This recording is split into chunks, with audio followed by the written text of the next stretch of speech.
tell you what you can't do. Gotta change all that.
tell you what you can't do. Gotta change on.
tell you what you can't do. Gotta change your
Never let them tell you what you can't do. Gotta change your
Meteors that fell from Zephyr was a mysterious substance temporarily named Amber. In fields such as biomedicine, it may bring hope for post-disaster reconstruction. The possibility that they're still alive is practically zero. This is our only chance to save them.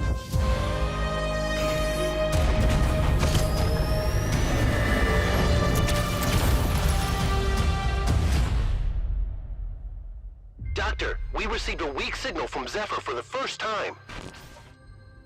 Zephyr! Rescue!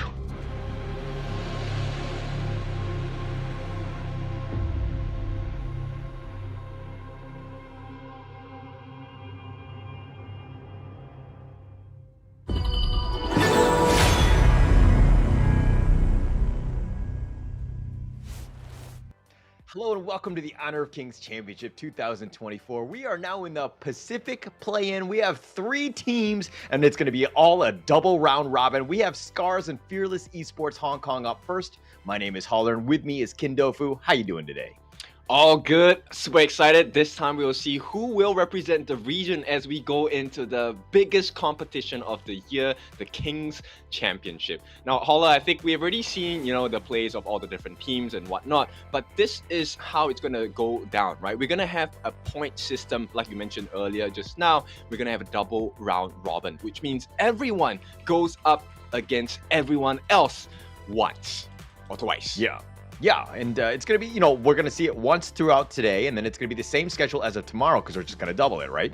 So going into this one, I mean, all of the teams need to survive. They need to just play their hearts out. Every single game matters, especially going up against this one. But of course, the first matchup of the day is going to be SCARZ against Fearless Esports Hong Kong. And Fearless Esports Hong Kong had a great Pacific Open series. They were the champions. They've moved on. But Kindofu, your thoughts on that one?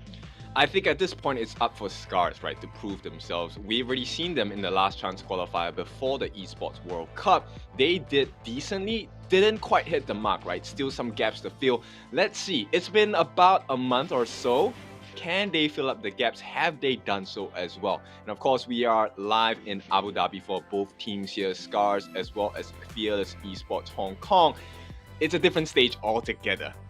Yeah, different stage. I mean, this is it. It's live. Everything is kind of in person. Everything is kind of, it's a very different tournament playing these things live, right? And going into this one, we saw, Fearless Esports have a great time. They got themselves to this position, and it's a great honor for them. I mean, this is a stepping up for that. But SCARZ, it's going to be Rilver, Arashi, ASD, Zenz, and of course, Ochik. There's going to be SCARZ team. That's the lineup that you're going to see here. I think that this is a team that, they've taken their bump, so to speak. They haven't had the greatest of showings, but this is still a team that can make some moves, so to speak.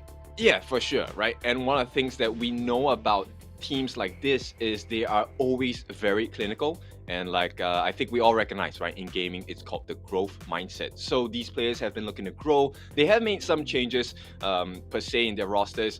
Let's see if the play style has been kind of improved. And let's see if they can deal the killing blow towards their opponents. Yeah, and with each of these things being a best of 3, there's going to be a lot of strategy in mind. Like the counter picks, I'm going to be super excited to see these things because not only do you play them once, but you play them the second time, and then you're going to see those things up here. But Kindofu, walk me through the Fearless Esports team. All right, you have already seen these 5 boys: Singling on the Clash, Dao Dao in the jungle, Fable in the mid, KK in the farm, and Woodwind in the support/roam. Now, you have already seen their performance, and there's no doubt, right? This is a team of championship material. Now, it's about consistency for these teams, right? So great that you won the first part of the Pacific Regions qualifiers. Now, can you do it again? And this time against SCARZ.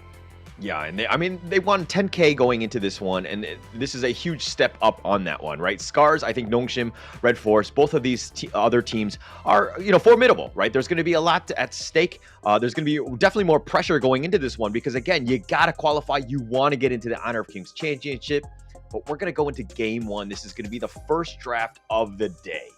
All right, so we have the typical KK Arlie. We've already seen how strong this Arlie is in the hands of KK. Now they're gonna pair it up with the Zhang Fei and Musashi as well. Holler, I know you love a good Zhang Fei. You are Zhang Fei main as well. What do you think about the Fearless Esports Hong Kong lineup?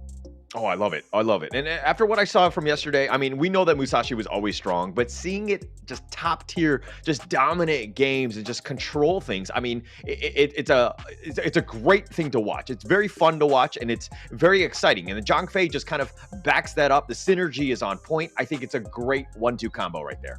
Oh, for sure. And of course, Zhang Fei, one of the main benefits is it allows your farm lane to really stay in the lane and get as much gold as you need, right? And Arlie benefits perfectly from that. Now, on the flip side, we have a Lung. Not sure what the support/roam is going to be, but we have seen the likes of Yuhuan taking the stage by storm. What do you think about the SCARZ lineup so far?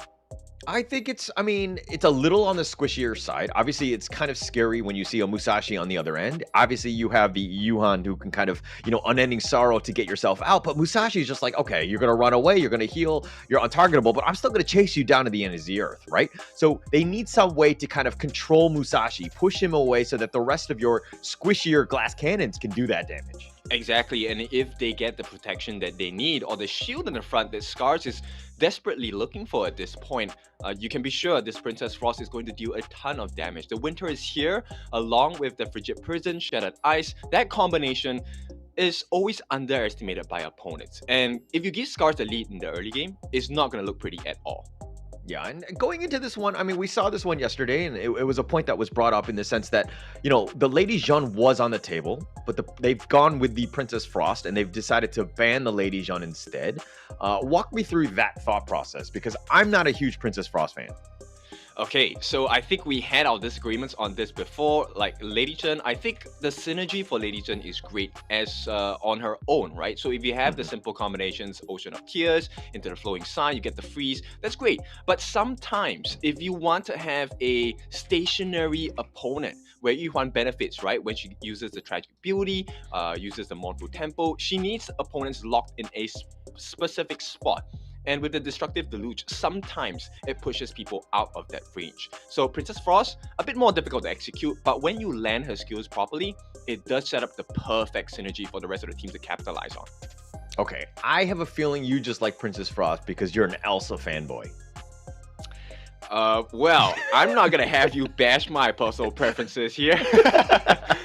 But let's take a look at the mid now. It's going to be Angela on the side of Fearless Esports Hong Kong. We've already seen how the Chaos Cinders as well as the Blazing Brilliance has done so much work for this team.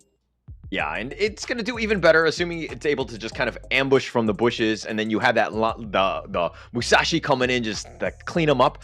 It's a little immobile for me. I would have preferred something a little bit more with a little bit more, mobility in that sense. But I think it rounds out the draft. Definitely on the squishier side, but you do have the Mayan and the Musashi to kind of cover your track, so to speak, and the Zhang Fei. So you do have that meat shield in front. But going into this one, who do you think has a bit of an edge? To be honest, I think I would prefer the Fearless Esports Hong Kong lineup a little bit more stable in the sense where Woodwind takes the smite. So if he's able to kind of disrupt the jungle, you could definitely see the gold swing and EXP swing into Fearless Esports Hong Kong. Okay, okay. And, you know, you play the Zhang Fei the same way with the Smite. You like to be aggressive and to kind of just invade and to potentially steal some jungle minions. But, okay, the knock up here, they've got the secondary one, and Rilver's so low, and he's going to give up first blood already. That is a bit of an issue at this point. Yeah, Fearless Esports, this is what we definitely expect out of them. And not only that, look at Woodwind, his invading as well, making sure that he has glimpses of what's happening in the opponent jungle so they know how to rotate into the next few minutes. Yeah, again, just living up to their name of just being fearless, right? Dao Dao was just hiding in the bushes, not worrying so much about farm, looking for that first blood to kind of further propel him in. Now he's going to go back to his own jungle to farm up. Fearless Esports right now in a bit of a great spot, especially early. Yeah, great, but it's not the best just yet, right? So at this point, yes, KK is doing well. He does have an EXP advantage, but Arashi might be looking to try and stifle the growth because you don't want to allow this Arlie to be too far ahead. Yeah, you got to slow her down, right?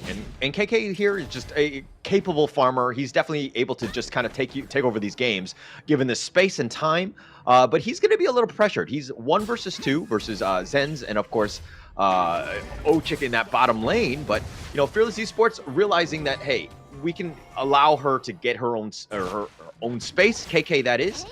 So no real issues. Yeah, at this point, it doesn't really matter that much. One of the main important items I'm going to be looking out for is actually Dao Dao, right? Once he gets that boots of resistance, he's going to be able to hold his own against Arashi, at least in the 1v1 for the time being. Yeah, and look at that. It looks like Rilver's been killed yet again. You know, it just kind of springboards itself, right? It's one of those things where you've gotten that first blood. Now Rilver is even further behind. This is a tough situation in that top lane. Xinglin is level 5. Rilver is only level 3. Oof. Yeah, that's a big difference there. And I mean, that's the benefit of picking a Ma Yin, right? A lot of people underestimate her range, her reach that she has, and especially when you have the advantage in the clash lane, Rilver is not going to have a good day at all. Now it's up to SCARZ. Can they find some gaps to maybe slow down the farm coming in from Fearless Esports? So if you're from the SCARZ side and you see Rilver just kind of struggling at this point, do you just give up the lane and be like, okay, you just find out whatever farm you can do, defend that tower as much as possible, but you know, we're not going to help you at all. Is that the gameplay for you?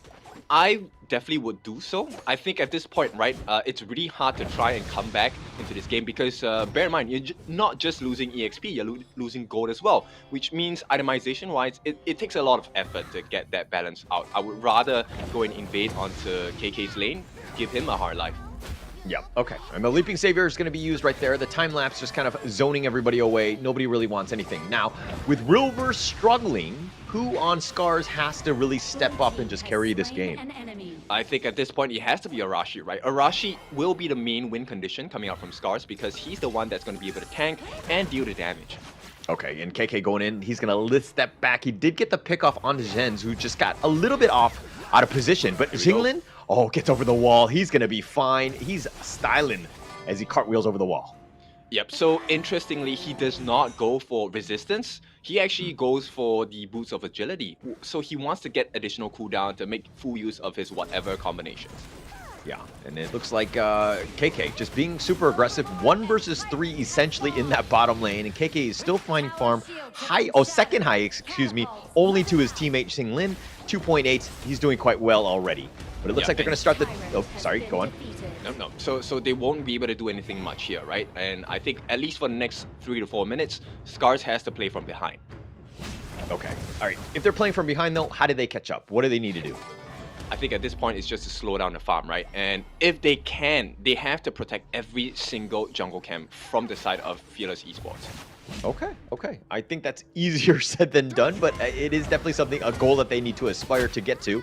And it looks like they're going to try to defend this tower. That T1 getting chipped. It's about half-life already, but that time-lapse zones them away. They don't want any of that action.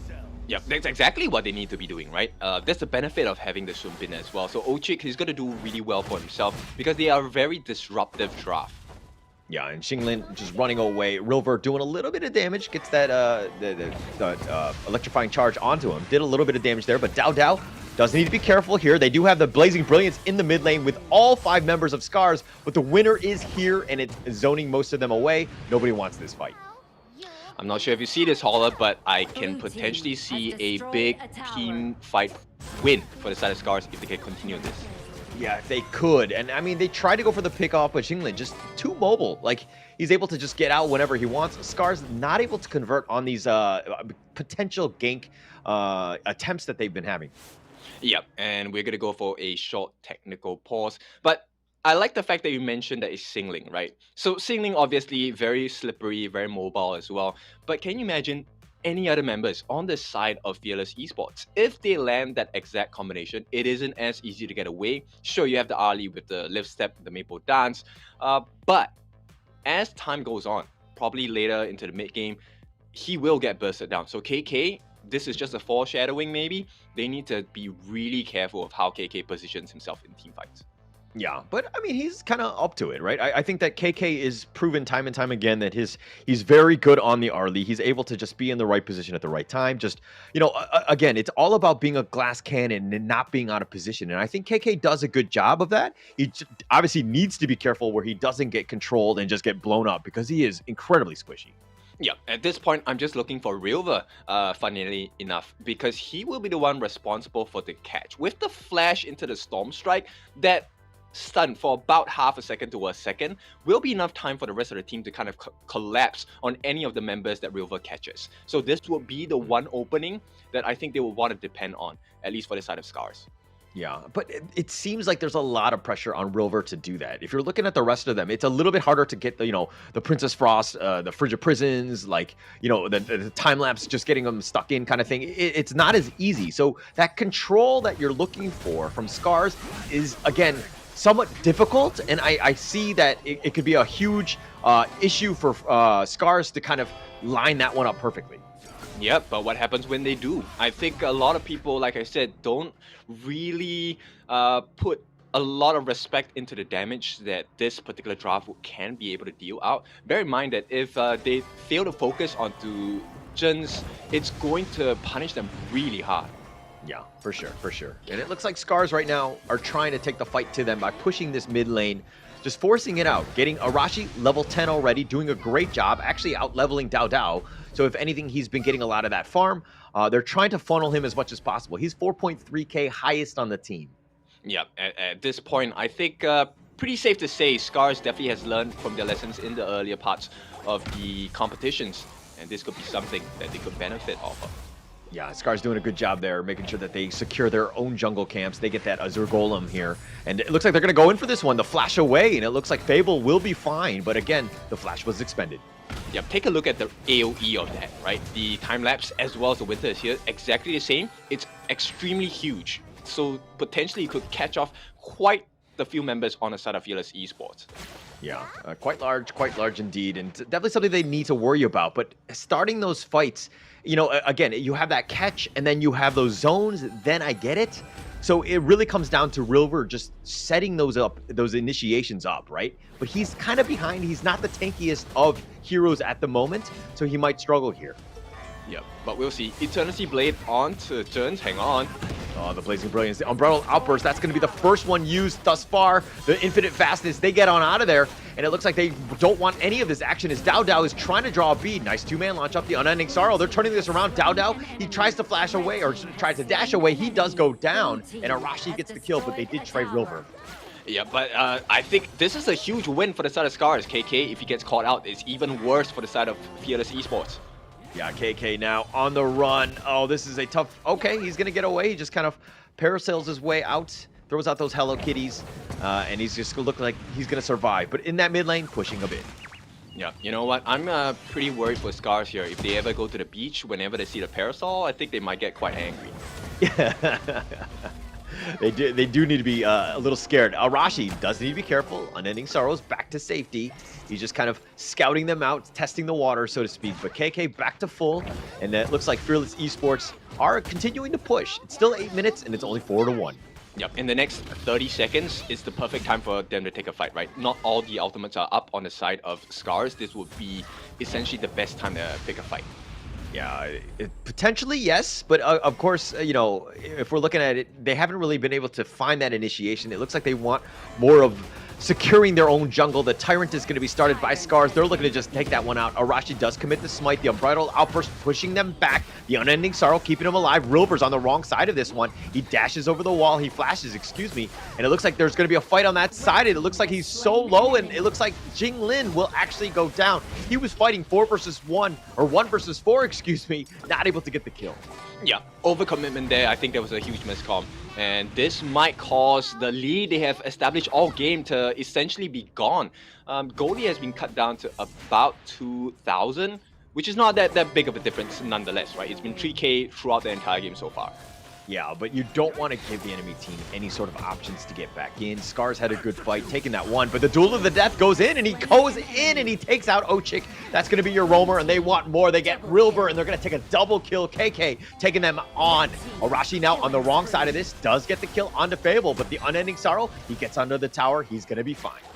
Yep, it's not a good fight for the side of SCARZ though. So you can see Fearless Esports, they're going to try and approach this even more aggressively, because at this point, it's really important to get the map in their control.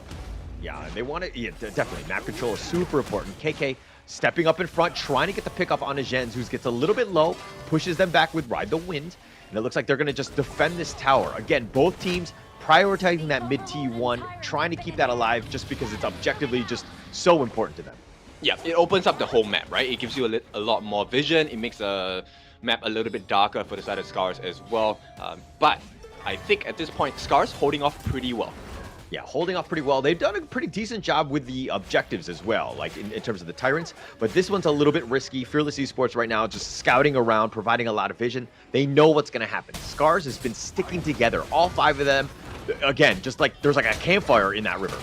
Yeah, this is where they're the strongest, right? When they're all grouped up together, because now it forces Fearless Esports to have to group up as well, and that's perfect. Yeah, it's perfect. The Unbridled nice Outburst one. pushing them away. Not the greatest of angles, but it looks like they thought about going in. The Chaos Cinder is going to be used, but they just get on out of there. Arashi, a couple shots just to kind of kite them. KK, Liz steps back to safety. Yeah, first phase of the fight, it looks like it is Fearless Esports who suffer more damage, and SCARZ, they want to force the issue here. They want to force it, but look at Dao Dao. He's waiting in the wings. He wants to go for this one. He does, and he finds, it looks like Ochik, but he doesn't get the kill. They back away. He had the time flux, and he zips on out of there. Yeah, very clean understanding from Fearless Esports, right? They knew that this was not the fight to take. They just wanted to push them away. They will happily trade out the Tyrant. They will go for the Overlord instead. Yeah, and okay. I mean, if you think that that's a fair trade, I preferably like the Tyrant. But, you know, the Overlord, they'll take whatever they can get at this point. But it looks like SCARZ makes a beeline for it. It doesn't really matter. Dao Dao has already smited the Overlord. Yeah, let's talk about the growth, right? I think at this point, Dao Dao is pretty scary because he already has the Dragon's Rage, and paired it up with the Dark Knight Breastplate, it's going to transition him into a fairly tanky hero, but also able to deal a lot of damage because he does have the Blazing Cape. He's going to keep consistently burning them and giving them the anti-regen as well. Yeah, anti-regen is actually going to be quite huge here because, you know, again, the Arashi just gets on out of there, has a lot of heals, a lot of sustain. You want to limit that as much as possible. Make her, like, play like a normal hero, right? Where you just don't have all of that sustain, but it looks like they're going to be pushing the mid T1. They didn't get that one last shot. Arashi comes back to clean it up, walks into the Chaos Cinder just for good measure. Yeah, they do get the mid T1, but at this point, because they lost the Overlord, it's not going to look good at all. SCARZ, they will have to move back. Yeah, they have to move back at this point. They're going to look to just defend, deal with these Vanguards that are pushing on all fronts right now. Arashi all the way up in front, finds Woodwind, but again, they're trying to keep this T1 alive. The Vanguard is pushing in here, but I don't think that an actual fight will happen. Yeah, Arashi is just going to zone them away, if anything. Okay, they want to go. Dao Dao up in front. Finds Arashi. Dao Dao taking a lot of damage. He's going to be forced. He wants to turn this around. Duel of the Death. He's the first to fall. Arashi gets credit for this one. They do have the launch up, the Unending Sorrow, keeping Arashi alive yet again. ASD's continuing to fight. And it looks like they've gotten a second kill of Jinglin as well. And it looks like SCARZ finding gaps, winning out these team fights. This is a very different SCARZ, man. I love this growth from the team, simply because look at the way they play. They just sent one member to defend the waves, and now they have this huge advantage in the mid lane as well. Yeah, and we're talking about how Rover had to set everything up, and they were just like, no, man, you just deal with the lanes. We'll deal with the team fight. We'll fight 4 versus 5. We're able to do this. But again, I think Dao was out of position. He was kind of being chased. He was taking unnecessary damage without actually fighting back, and the rest of the team really wasn't on the same page on that one. Which is why I feel that SCARZ has definitely improved, because it was a forced error, right? Technically, Dao, that was one of the safer options to take. Let me go back and farm my jungle camps and whatnot. But SCARZ recognized this. They said that, hey, you know what? Fearless Esports, they know the waves are crashing in, so they are going to be a bit more defensive. Let's chase them out of the safety zone instead. Yeah, pushing them away. That's kind of what you want to do in terms of the zoning out. And again, Dao, he's got 8,000 gold at this point, not the highest. KK is still on top. Basically, the fights come down to where KK is. If he's able to blow people up, because he has all the farm, all that you need. But if he dies, Fearless Esports might be in a bad spot. Yeah, exactly. And this is where I feel, SCARZ, I think they have drafted based on the late game plays, because late game, this is a very tough composition to break into. Yeah. Okay. We're going to see how that one plays out. I mean, SCARZ right now being the aggressor, I feel like they've pushed Fearless Esports into more of a defensive posture, kind of pushing them back a little bit. Like Fearless Esports right now, just waiting in the wings, maybe attempting to get an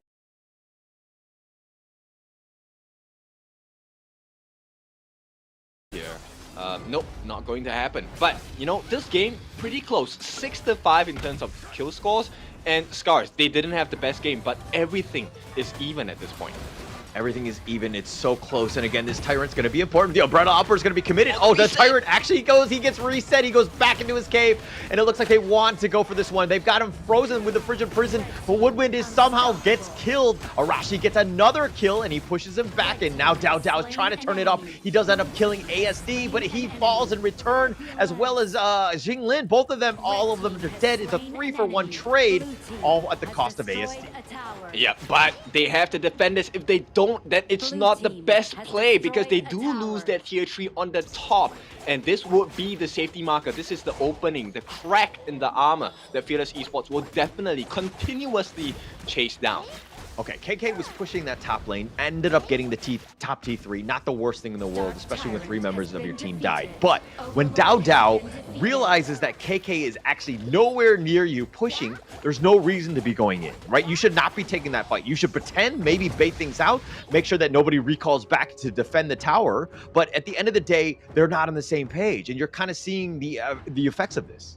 Yeah, you know what? We are also not on the same page. I actually love that play. I think no pain, no gain, right? Yeah, and this is where I report you in game. All right, I'm okay with that.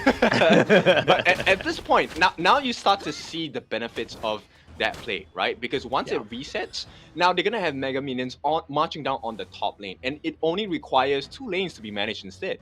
Yeah. Okay. No, I mean, I get the play. All I'm saying is that 3 other members of FE probably should have survived. KK going down, that's a massive one. And it looks like they're going to get even another one. And they do get a double kill. River is back. Yep. So at this point, it's really the push and pull play, right? Seesaw. Because now it really is who has the better wave management. At this point, I'll be honest, if SCARZ gets what they want a perfect team fight. They just want to keep fighting, because this is the power spike. The stuns are too much for the side of FE. Oh, and they found Woodwind in a bad spot. Leaping Savior is just trying to get to safety. He's eating a lot of Flaming Palms. He's taking a ton of damage. He's going to take a time bomb back to the base, but they've lost that bottom T2, and SCARZ right now in full control. They've got the map. It's just a matter of pushing at this point, but Fearless Esports, this is a bit of an upset, no?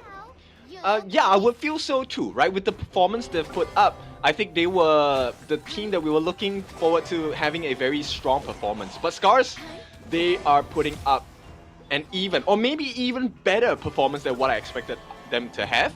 And this is wonderful to watch. Yeah. And you talked about the growth mindset earlier. They've definitely had the growth mindset, because they're playing much better than they did in the open qualifiers. This is something the team is really starting to step up. They're starting to gel. Arashi's just been this beast as he's getting gone on and dodges that Blazing Brilliance. Yep, and now you start to see, right? The little things matter. Every time the Blazing Brilliance does not hit the mark, Fable essentially turns useless for a couple of seconds. And SCARZ, they are playing perfectly off of that. Perfectly placed, and like they're kiting them out, understanding the limits of where they need to be. The minions are pushing. Yes, the super minion is in the top lane. The Blazing Brilliance is going to be committed, but Dao wants to go. Oh, the infinite fastness, and they zip on out of there. He gets into the Uber, and he's on out. Yep, so how do you actually catch SCARZ? They have so many disengage abilities, right? The time lapse, the time flux, increased movement speed, the silence. It's really hard to catch them. And when you can't force out the infinite fastness from Zhen's, oh, hang on. The duel to the death. It looks like they found somebody. No, it looks like he's going to get over the wall. He's going to be fine. Rilver does survive. Yeah, so look at that. So many escape possibilities for the side of SCARZ. So many staying alive, and that's the SCARZ MO. Look at this. Oh my gosh. Arashi 603, my MVP thus far, but he's kind of stepping in, and it looks like he's going to dodge most of this, just take it out. Time fluxes away. And again, you talked about the ability to escape. They're like Houdinis. Everybody has an option. Yeah, one of the things that I really like about the itemization coming out from SCARZ, Rilver building the Demon's Bane. One of the rarest items I've seen in this game, at least in professional gameplay, right? Most of the time we go for Succubus Cloak, or maybe the Long Night Guardian as well. So Rilver, very aggressive. He wants payback. Definitely wants payback. He wants to be up front. I mean, he didn't have the greatest laning phase, but he's back, right? He's getting kills, and that's kind of what you want. The Byron just being able to scale here. Rilver's done a great job of just getting back in the game, ensuring that, you know, the team has a chance. Dao now on the run, not able to happily farm. The time lapse is a little bit off the mark, but it's going to disengage people more than anything else. Araji's about half life. Yep, and right off the bat, right, we're going to start the day off with a Tempest game. This is going to be a Tempest spawning at the 20-minute mark. Now, we have seen this situation so many times before, right? What decision do the teams make? Do we go for the split push? Do we actually go for the Tempest? Well, it looks like they're kind of grouping around it. I don't think they're going to fully commit for this yet. Rover's making his way there, but they want to push out the lanes first before they do it. The top is pushing. So Fearless Esports do need to deal with that.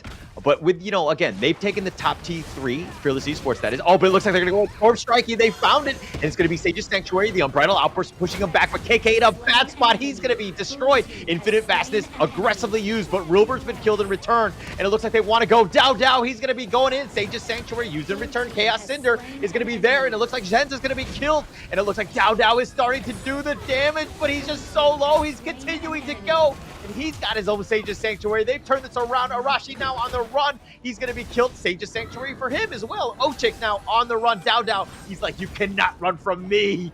Oh, yes, he can. Yep, he will, and Arashi, 2v1 at this point, will be taken out singling with the final blow to kill the game off for SCARZ at this point. Now, Dao has been extremely scary this entire game, super tanky as well, and once again, it all comes down to very minute nuances throughout the game, right? That one lane of Mega Minion is what influenced this decision, because SCARZ could not play the waiting game. They had to make something happen. They tried to force it out there, but getting caught out now with 4 members killed on that one. SCARZ, that was a tough team fight, but it looks like they still have the net worth lead. Yes, it is kind of negligible at this state, but again, this is the huge one. The Tempest Dragon here, Ochik still up, you know, sticking around. He's going to get gone on, and they've gotten this one. They look to go right away, and they do get this, the Sage's Sanctuary. That's going to be killed, and it looks like Rilver just instantly deleted. He is off the map. Yep, this will be the longest 40 seconds that SCARZ has experienced today, because Rilver is going to be out for the next 40 seconds or so. And now it's going to be Fearless Esports Hong Kong. They're going to start to breathe down on these lanes because they have the Tempest buff. The Tempest buff, and that's the massive one. It's 22 plus minutes at this point, and they're looking to push this. They're looking to end the game. They were able to get back in, and Dao goes in the heart of the enemy team. He's going to go for the backside, and the infinite fastness keeping Zhen's alive. He's going to just fly back into the fountain and just park his car right there, because there's not much else he can do. He's going to look to heal, and it looks like Fearless Esports, they're going to look to go for this one. Woodwind also all the way up in front. Dao is looking to go up as well. He's just forcing the issue, just pushing them back more than anything else, but they've gotten the mid T3. All T3s are down. The base is wide open. Woodwind is sticking around, and the Flaming Paws pushing them back. The Vanguards is continuing on all fronts. Dao still up in front. He wants to go. The base is starting to get whittled down. They do force it down, and Fearless Esports will take game 1. Congratulations, they are one step closer. This is points in the bag for the side of Fearless Esports Hong Kong. SCARZ, I have to say, impressive performance, but just didn't quite make the cut right now. Fearless Esports, I think that was not the kind of game they were expecting coming out from SCARZ, us as well. Now, what are your expectations looking at the standards of both teams at this point? All right, this one's got to be a bit of a mental hit for SCARZ, right? The fact that they were in the lead, they had full control, then that team fight was kind of rough, and then that was the tipping point, and Fearless Esports just turned it up, right? Dao just started to do a lot of damage and started to be super scary, right? So this is one of those things where it's like, oh, wow, that was a rough game, but we need to recenter, we need to calm down, we need to do what we did in the first 10, 15 minutes of the game, put ourselves in that same position, but we'll close it out the next time. You know what? I agree, and I feel like maybe Fearless Esports feels the same as well. Because if you actually take a look at the gameplay of SCARZ from months ago, this was not the same SCARZ that appeared today. They shake the game quite a bit for Fearless Esports at multiple times as well. So it's something that I would be worried about. And if we take a look at the itemization, really smart. They had so much item switching, and the Blood Rage, I think Dao was the one that really made the game so much more different for the side of Fearless Esports. The Blood Rage, along with the Dragon's Rage, Blazing Cape, and finally Long Night Guardian as well. The tank ability, he dove in, but he never committed. And that is where SCARZ made the mistake of biting onto the bait, and Fearless Esports just punished them. Yeah, it's one of those things where if you lose one or two members, you can't throw the rest of them out, right? I feel like they were starting to trickle in, and Fearless Esports were just gobbling them up like hungry hippos, right? Just taking them as they were coming. But, you know, SCARZ, this is one of those things where Arashi had a great game. You had a nice setup. You had an opportunity to do really well. And I mean, look at it, the damage alone. Arashi, 193,000 hero damage, 35% on this team. He was trying to do the best to put his team in the win column. Yeah, but more importantly, the reason why, even though Arashi dealt so much damage, it was Woodwind, one of the main tanks of the game. He took 30% of the damage that came out from SCARZ, 165,000, and that really allowed the team to really just go crazy with the pickoffs as well. You could see, right? Fearless Esports, they were leading at the start of the game, and SCARZ, what a performance. The recovery by Arashi suddenly out-leveling, you know, his counterpart in the jungle, Dao, and finally just couldn't continue to hold on to the lead, right? And they lost it right at the end. Yeah, and we're going to see those highlights here if we're going to see exactly what happened, where things went wrong for SCARZ. I mean, again, they were they were losing in the first phase. Fearless Esports really stuck it to them, but then they were able to come back. They found those gaps. They got a couple good pickoffs. They made Dao's life a little bit more, you know, tougher, so to speak. They got this big team fight here. They took a lot of the tyrants. They were taking most of it. Like, look, Dao's pushing, but look at where KK's going. KK is making a beeline for that top position. Again, you were talking about the ramifications of that in the late game where SCARZ had a timer because they didn't have that top T3. Yep, exactly. And if you notice the way that they fight, KK is always having two very distinct decisions, right?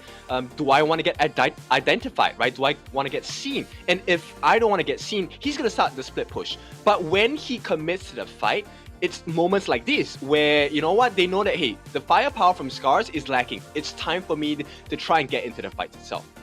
Yeah, and if we're looking at this big fight here, this is the game-winning team fight for Fearless Esports, is that we're seeing that the target prioritization of SCARZ was a little off the mark. And KK here gets the MVP, 422, 116,000 damage.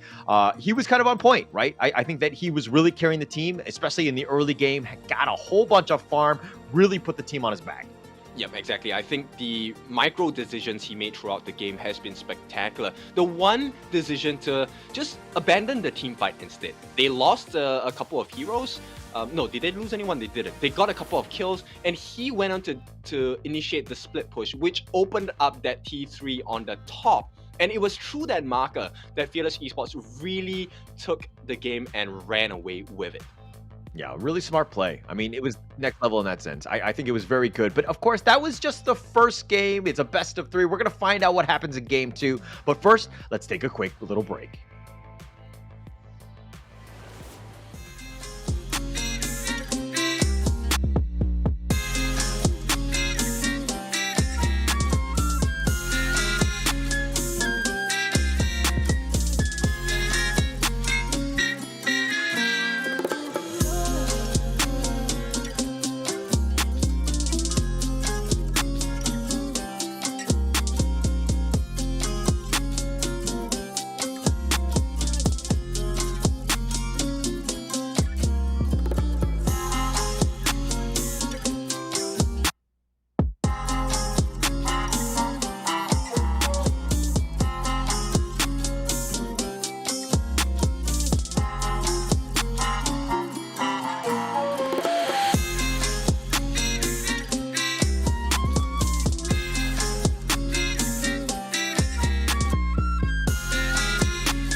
tell you what you can't do. Gotta change your ways.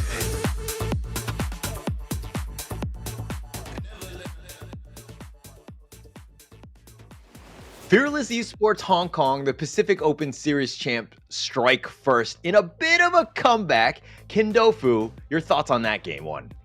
I think it was just the taster, right? Both teams feeling out each other. I think they have a pretty good grasp of what each other's playstyles are like based on the draft itself. And I think I'm pretty impressed because both teams, you could really see the win conditions in their head as well.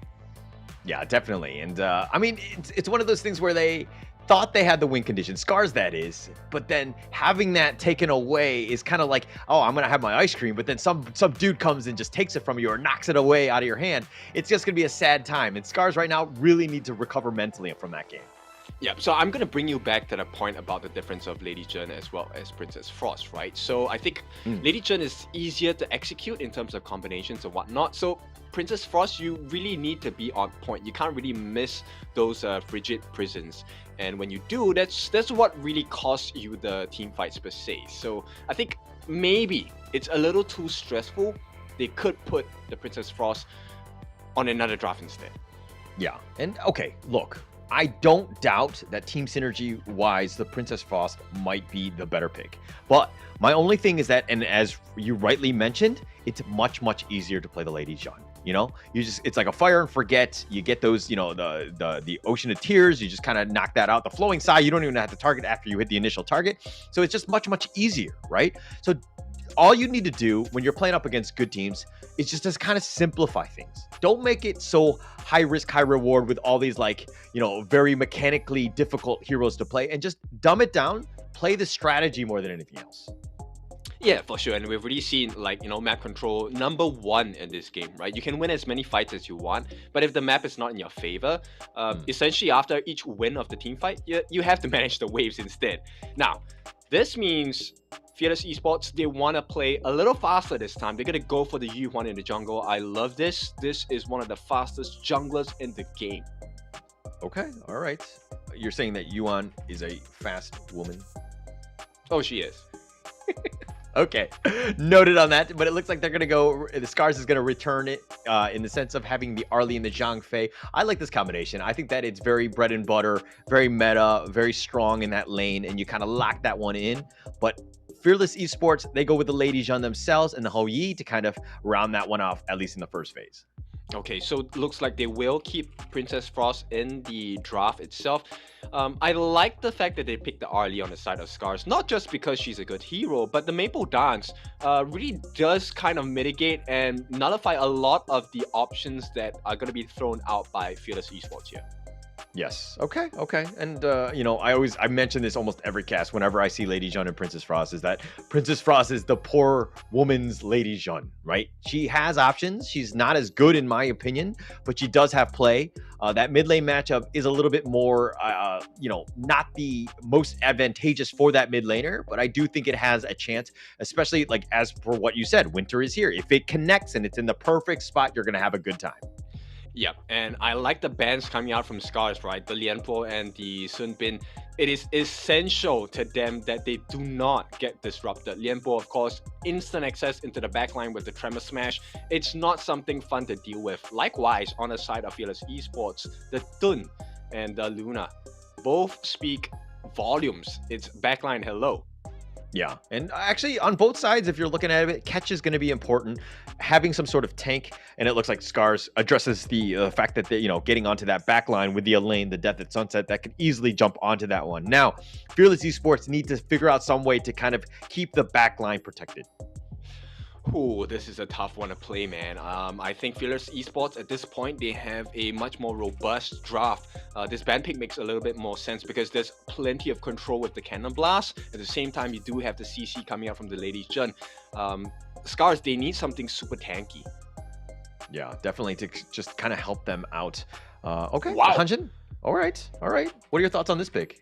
I love the Hansing. Personally, it's one of the heroes that I love to play. I suck at it, but I love to play him.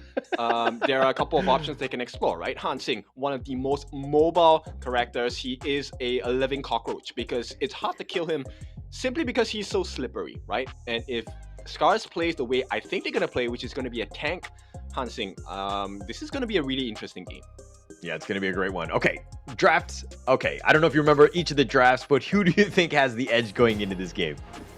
I think at this point, I like the Hansing because it throws everything up in the air. So it's a hit or miss. It's the extremes. Either SCARZ is gonna dominate this game extremely hard, or they're gonna fall on their face flat. Okay. Okay, and this is my struggle with them last time in the sense that SCARZ are playing mechanically difficult heroes, not really going with a simple one. Are they able to just outplay them? We're going to have to see as we get into Game 2. This is, of course, the best of one. Fearless Esports Hong Kong took the first game. They want to get this one in this double round robin. Yep, and right away they're gonna try and amplify their farm, right? So Dao gonna be assisted by Singling. This is a great start for this Yuan. Just going to start it out. Leave KK all by himself. I mean, he's pretty much there. Woodwind is kind of waiting in the wings, just kind of picking him off, looking for those cannon blasts and trying to affect all of the lanes. Yep. What I'm curious about is his main core item, right? Will he go for the Venom Star first, or will he go for the Dawn Light first? Oh, Arashi, he's trying to dash away. He Nice gets stun. cannon blasted to the face. Good stun, but he's just going to limp away. Yep. At this point, I don't expect any kills yet, but right away you can see Rilva definitely looking for vengeance in the first game performance here. Yeah, I'm trying to just keep them in line. It looks like Arashi, though, was a little bit low, continuing to farm, making it almost to the mid lane. No, he's going to look to just rotate to the top at this point. Xinglin hasn't had the greatest of time lining up against Rilver. Rilver, who had a bad game 1 yesterday, or just recently, is kind of, you know, he's trying to have a much better one in this one. Well, potential first blood here. They can get their way on the side of Fearless Esports. Yeah, Dao just kind of riding in, has the instrument. You know, I feel like her music is too loud for anyone to really be caught off guard in an ambush, right? Yeah, exactly, right? Imagine walking to the bush and with your musical instruments just strumming all the way. It's like a bard. It's like, dude, we know you're coming. Like, just stop playing music, right? Just for like a second. Yeah, and one-on-one on the top lane. Not looking too good for the side of Rilva, though. Yeah, Rilver getting a little bit on the low side. Xingling just eating it all up. Is not scared. He actually dashes in. He's going to get the Storm Strike onto him. Rilver has to limp away. Yep, so it's a back and forth, right? Certain points of the game, suddenly Rilva is in the lead. At the other end, Xingling suddenly gets the potential kill as well. Now, Burning Sun Arrow is wasted at this point. No, not wasted, actually. Oh, ASD flashes away, just barely survives. That cannon blast was coming for him, and they weren't looking to die, but he somehow gets out of the way. He got the spider sense, and he does survive. Yep, but that's a flash out, and hang on. Okay, Arashi. Arashi. Okay, it looks like they want to go for even more. Ochik gets Xingling back. low. The Unbridled Outburst. Oh, they knock him back. The Death at Sunset is good, and Xinglin is actually going to be the first to fall. They do get this one. Arashi on the run, chases after them, trying to get the knock up, not able to do so. The Cannon Blast covers the retreat. Yep, now this is a good situation for the side of SCARZ, and Hansing, once again, Arashi does not die. Dao gonna be a little bit faster in terms of farm, right? Simply because she can double stack camps. But at this point, I think EXP is going to be in the favor of SCARZ across the board. Yeah, and SCARZ have, you know, we saw this last time, right? Where they had a decent early to mid game transition. I think that they want to put themselves in a better spot going into this one. SCARZ right now just really prioritizing, trying to get gens as much farm as possible. Like, largely been quiet, hasn't been fighting because it's just a matter of farming. But getting that first blood, pretty huge for SCARZ. Yep, and of all the people to give it to, they give it to Rilva. Oh, hang on, but the cockroach has been caught. Rashi, man, he gets picked off there. They get the return kill. Fearless Esports now looking to just take the Tyrants. No real chance for SCARZ to kind of defend this one. They easily take that one. Yep, it's really fast, and Azure Golem at risk. Yeah, at risk. Dao now is looking to just invade as well, making things difficult. Again, Arashi, the jungler, went down. This is an opening. We've taken the Tyrant. We've taken the blue buff away from you. There's just so many things that could potentially happen, all because, you know, the fact that Arashi was being able to he was able to be picked off. I mean, the communication coming out from Fearless Esports has been on point. 2 times KK has dropped that Burning Sun arrow in the mid, and twice it has hit the mark. Yeah, hit the mark, and it's been great. I think the Hou Yi, that Burning Sun arrow, is good for the laning phase because it's generally speaking pretty afar. But later on, when the team fights tend to be a little bit more compact, people are grouped up together, it might not be the easiest of things to hit, or for like a long distance arrow, excuse me. So it's one of those things where it's great now, but let's see how it plays out. KK has to have perfect positioning in that mid to late game. Yep, and talking about him, the counterpart we have not mentioned once. Zhen is actually having a pretty decent game, I feel, because he has been silent the entire time. And that's exactly what you want to hear, right? For a farm lane, you don't want to hear from them for the first, I don't know, 7-8 minutes. Okay, well, usually in my rank games, I don't hear from them for the 7 or 8 minutes, and then they decide to just go toxic because they're like, I didn't get enough farm, or I didn't get enough space, and they just cry. Yeah, they have a tendency to want to look for fame, right? And Yeah. hang on, one-on-one. Woodwind. Okay, Woodwind gets back to safety. He's going to be fine. And it looks like Fearless Esports, again, small lead. Fearless Esports trying to push it out. Again, understanding when the timings of the Azure Golems are back up. They want to try to steal it again. Dao does have the smite if they go for this one. But it looks like the launch up, they're going to be fights from both sides. The Death at Sunset, not in a great spot. Cannon Blast, a little off the mark. It's kind of hard to find where he's going to be, and Rilver does survive, but he's at a sliver of life. He brings back the flowing Sai. Ochik all the way up in front. He gets cannon blasted. Not the greatest spot, but the Unbridled Outburst is great, keeping him alive. He does have the shields. He does walk away. Yep, clutch moment. They do defend this, and that has been great thus far. But at this point, it is Fearless Esports in control, at least for a little bit. At least for now, and that's kind of what you want for Fearless Esports. If you're one of those fans, right, you want Fearless Esports to win. This is the time. They want to have a great early game. They're putting themselves in a slight advantage, about 1K at this point. Can they start to snowball from here? They should be able to, right? That Tyrant buff definitely gonna help them out for a bit. I think it's expired already at this point, but let's see. Xingling. Yeah, let's see. 1-1. Oh, in the top lane, Xingling going in for this one. It looks like the Jens is going to be just back away. He's going to list step to safety, but man, he took a lot of damage. Yeah, and that's really dangerous because that speaks volumes about the advantage that they have on Fearless Esports. Here we go. Jens is gonna be taken out. Jens is going to be finally taken out, and it looks like they've got ASD as well, and this is where the turning around. Rilver not able to do much. The Death at Sunset connects. He does have the shields, but it doesn't have much. Ochis is just watching, not able to help him out. He just had Leaping Savior. I think it was on cooldown, but man, that's frustrating to watch.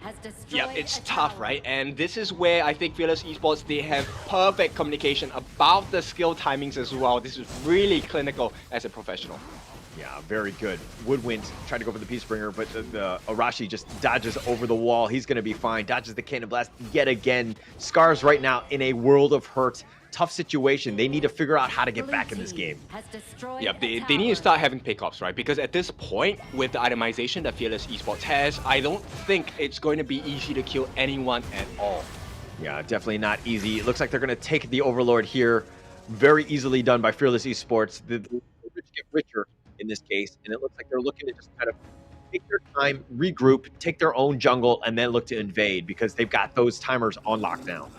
Yeah, you know, one of the few targets they should definitely be looking for is the Lady Genso Fable or KK on this Hou Yi. But if you take a look at it, it's really hard. Once again, Burning Sun Arrow this time does not hit the mark. Okay, that's like all of my Burning Sun arrows. That was like perfectly emulated. Thank you, KK, for showing the world what my Burning Sun arrows look like there. But Rilver now on the run. He's on the wrong side. It looks like he's going to look to just fight. Gets Woodwind with the Meteor kill. The Tyrant is actually doing some damage as well, but it looks like they've gotten Fable. That's a pretty big start, but Arashi is killed in return. The Unbridled Outburst, he's looking to go, and Jinglin gets a little bit low. The Death South Sunset, but the Force Field Suppression keeping him alive with the Think inside the box, and it's a double kill going the way of KK. They've turned that fight around.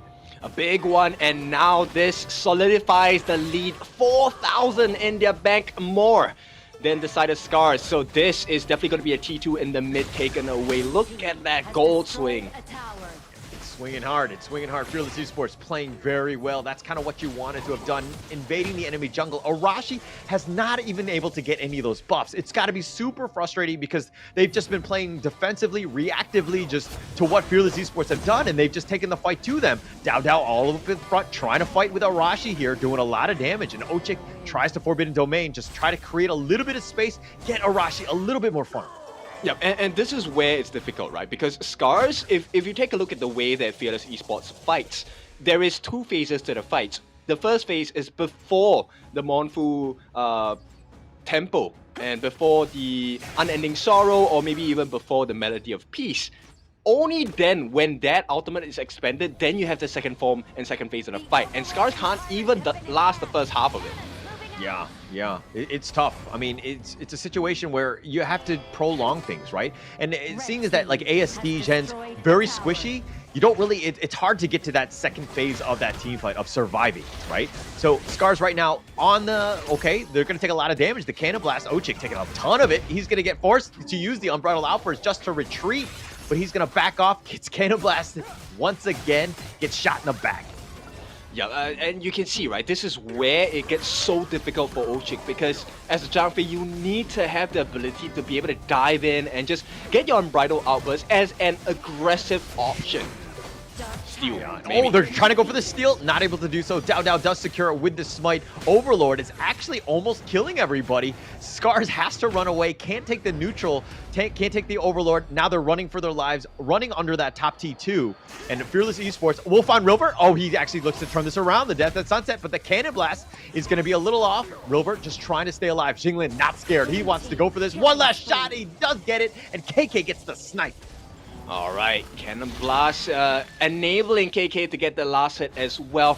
And if there's anyone you want to get farm to, it definitely needs to be KK on this whole E. He has been on point this entire game.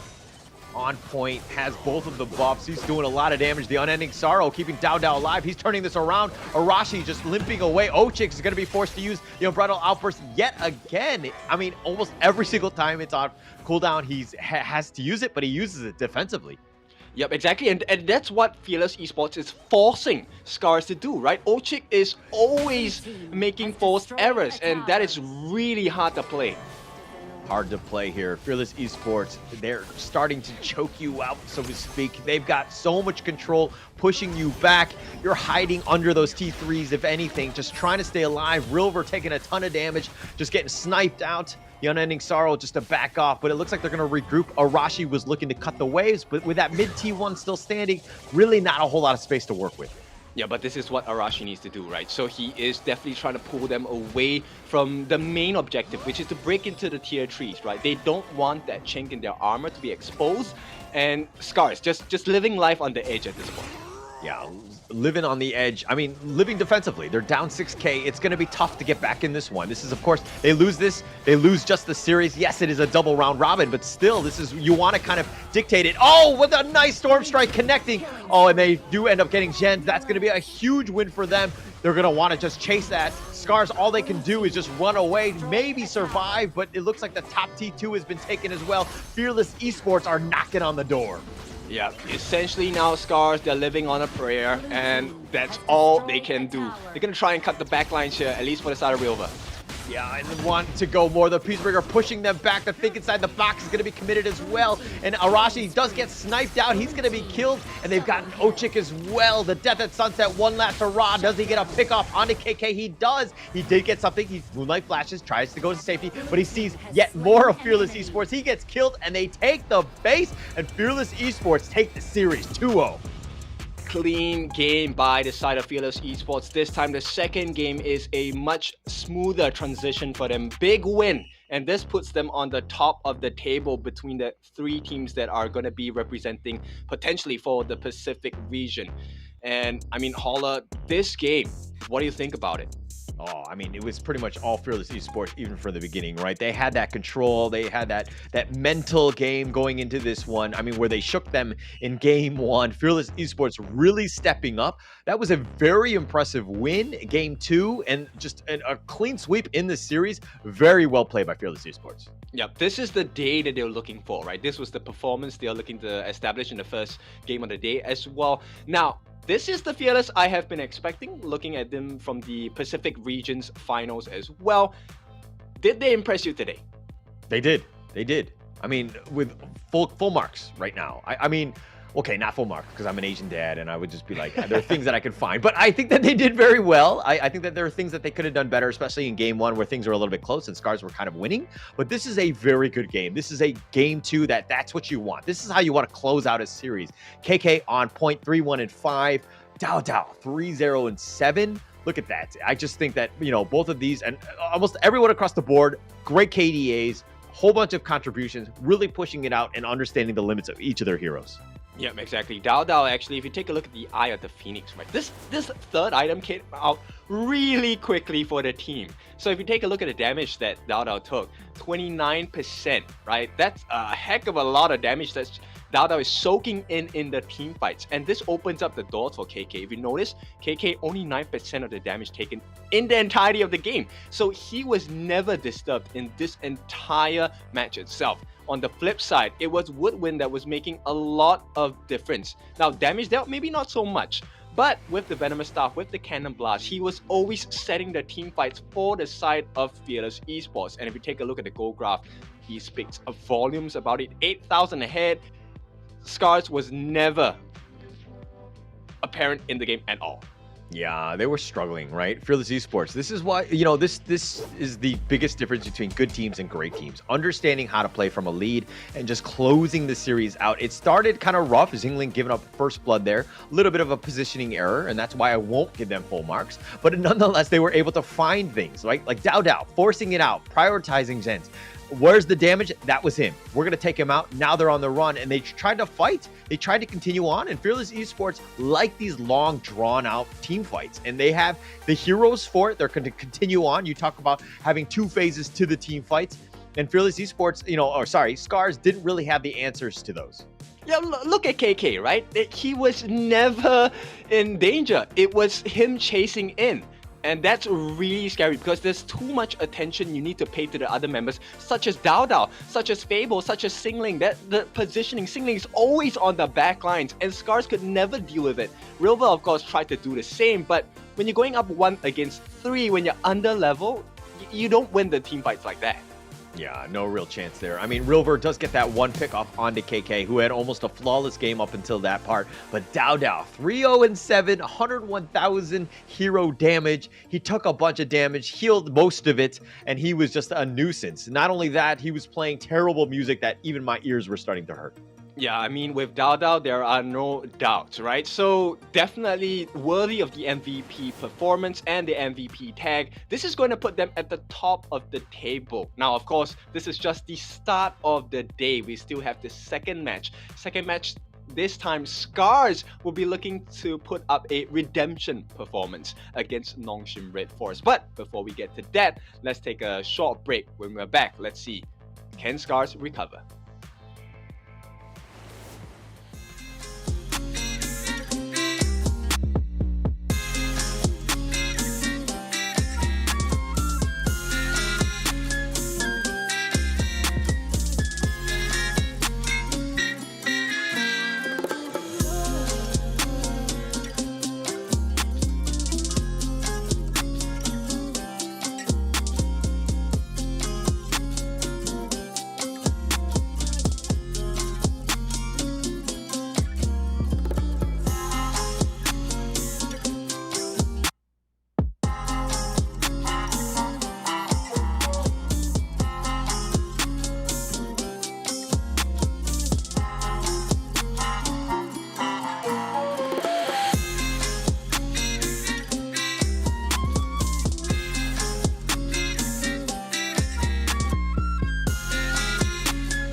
tell you what you can't do. Gotta change your head.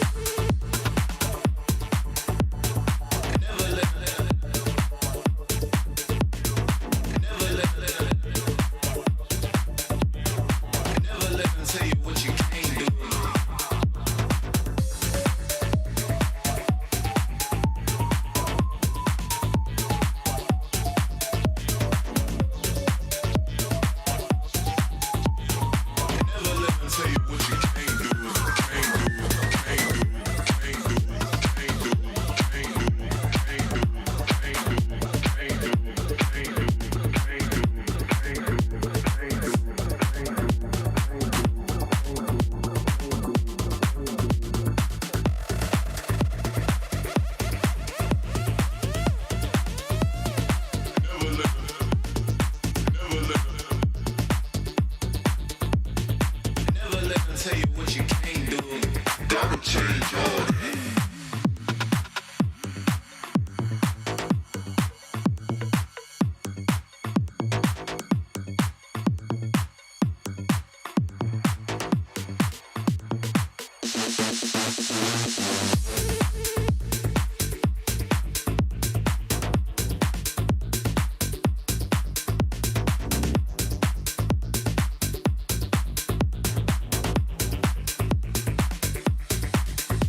Never let them tell you what you can't do. Gotta change your head.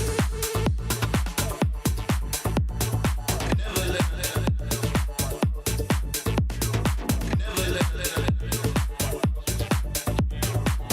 let them tell you what you can't do.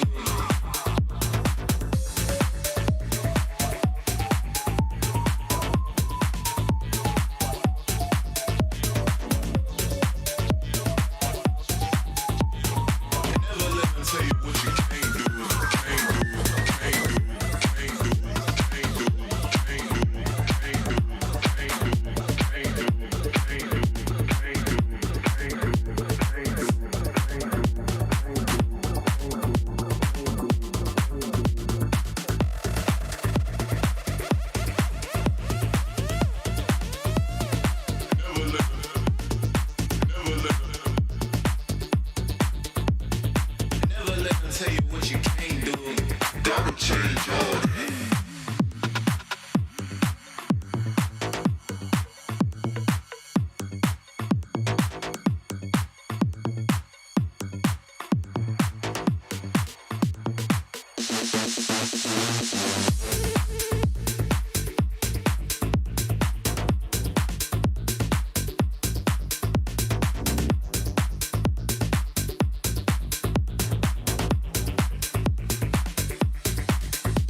I'll tell you what you can't do. Gotta change your head. Never let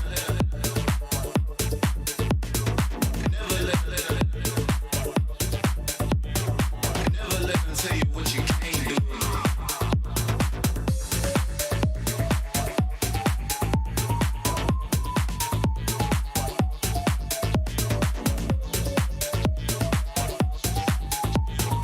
Never let them tell you what you can't do, can't do, can't do.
Welcome back to the Honor of Kings Championship 2024 Pacific Play-In. We just saw SCARZ lose that series up against Fearless Esports. Are they able to bounce back against Nongshim RedForce? My name is Holler, and with me is Kindo Fu. That's right, it's your favorite kind of tofu, and this time we have a different setting, right? So SCARZ, obviously, they have to deal with that loss, but you know, L isn't for losing, L is for learning. So we'll see if SCARZ is able to take the learning lessons and bring it to a much bigger and better play this time against Nongshim RedForce. Now, these two teams have met each other before. Yeah, they've met each other before in the qualifiers, but previously, I mean, I think that there was a little bit of a scrap between those two. Obviously, both of those teams really want it, but they're here now having that one last opportunity to get themselves in. This is, of course, the Pacific Play-In, trying to get into the Honor of Kings Championship. So much pressure, because again, this is a double round robin. You got to get yourself into this one. And of course, this is going to be the first team. We saw them play in the first match up of the day. It's going to be SCARZ, Rilver, Arashi, ASD, Gens, and of course Ochik to kind of round out that squad. Yeah, it was a tough situation to be in, right, for the side of SCARZ. I mean, it's always a tough one when you're placed up against a very strong team in the sense of Fearless Esports Hong Kong. But this time, not to take anything away from our Korean counterparts, I think it could be a new showing, right? It's always good to be warmed up. Now that you are in the thick of battle, you have that momentum, that aggressiveness, that adrenaline. Will work in their favor this time instead. Yeah, but this is pretty much it, right? It's one of those things where, yeah, you have, two chances at each of the squads. SCARZ already had that one opportunity against Fearless Esports, but you got to make a dent in this one. This is pretty much, to have yourself a chance going even into day two, you do not want to have lost twice. That would be an ultimate disaster for them. So again, this is going to be Nongshim RedForce. It's going to be Illusion, Haku, Kyung, Siri, and of course, Faye. Nongshim RedForce, I love their jerseys. All I can think about is the Shin Ramen. Oh yeah, exactly. And they are a spicy bunch, right? If you have seen them perform in the previous competition, which was the last chance to qualify, you know they have the quality as well, right? It's a team you cannot ignore.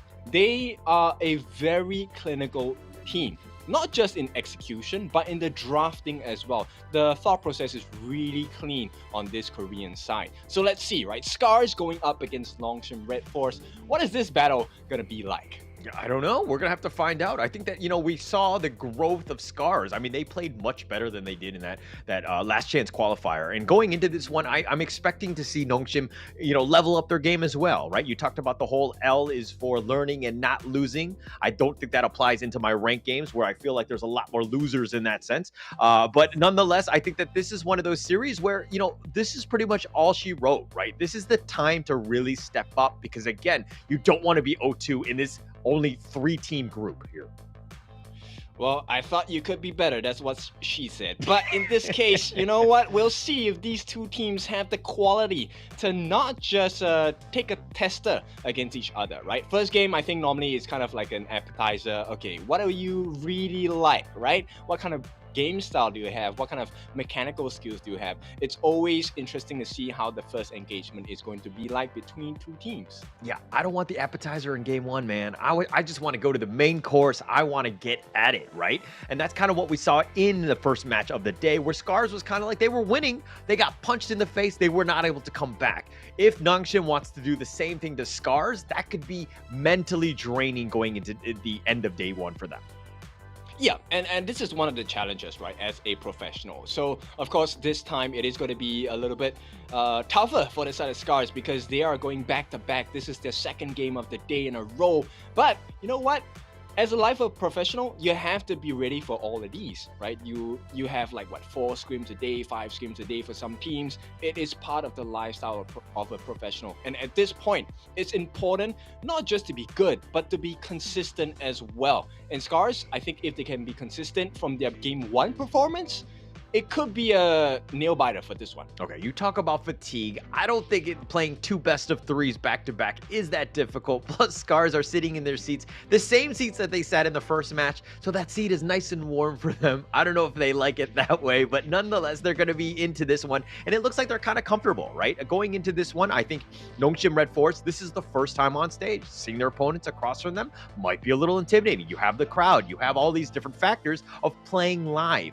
You know, do they need a warm-up game? Because we know that SCARZ have been warmed up.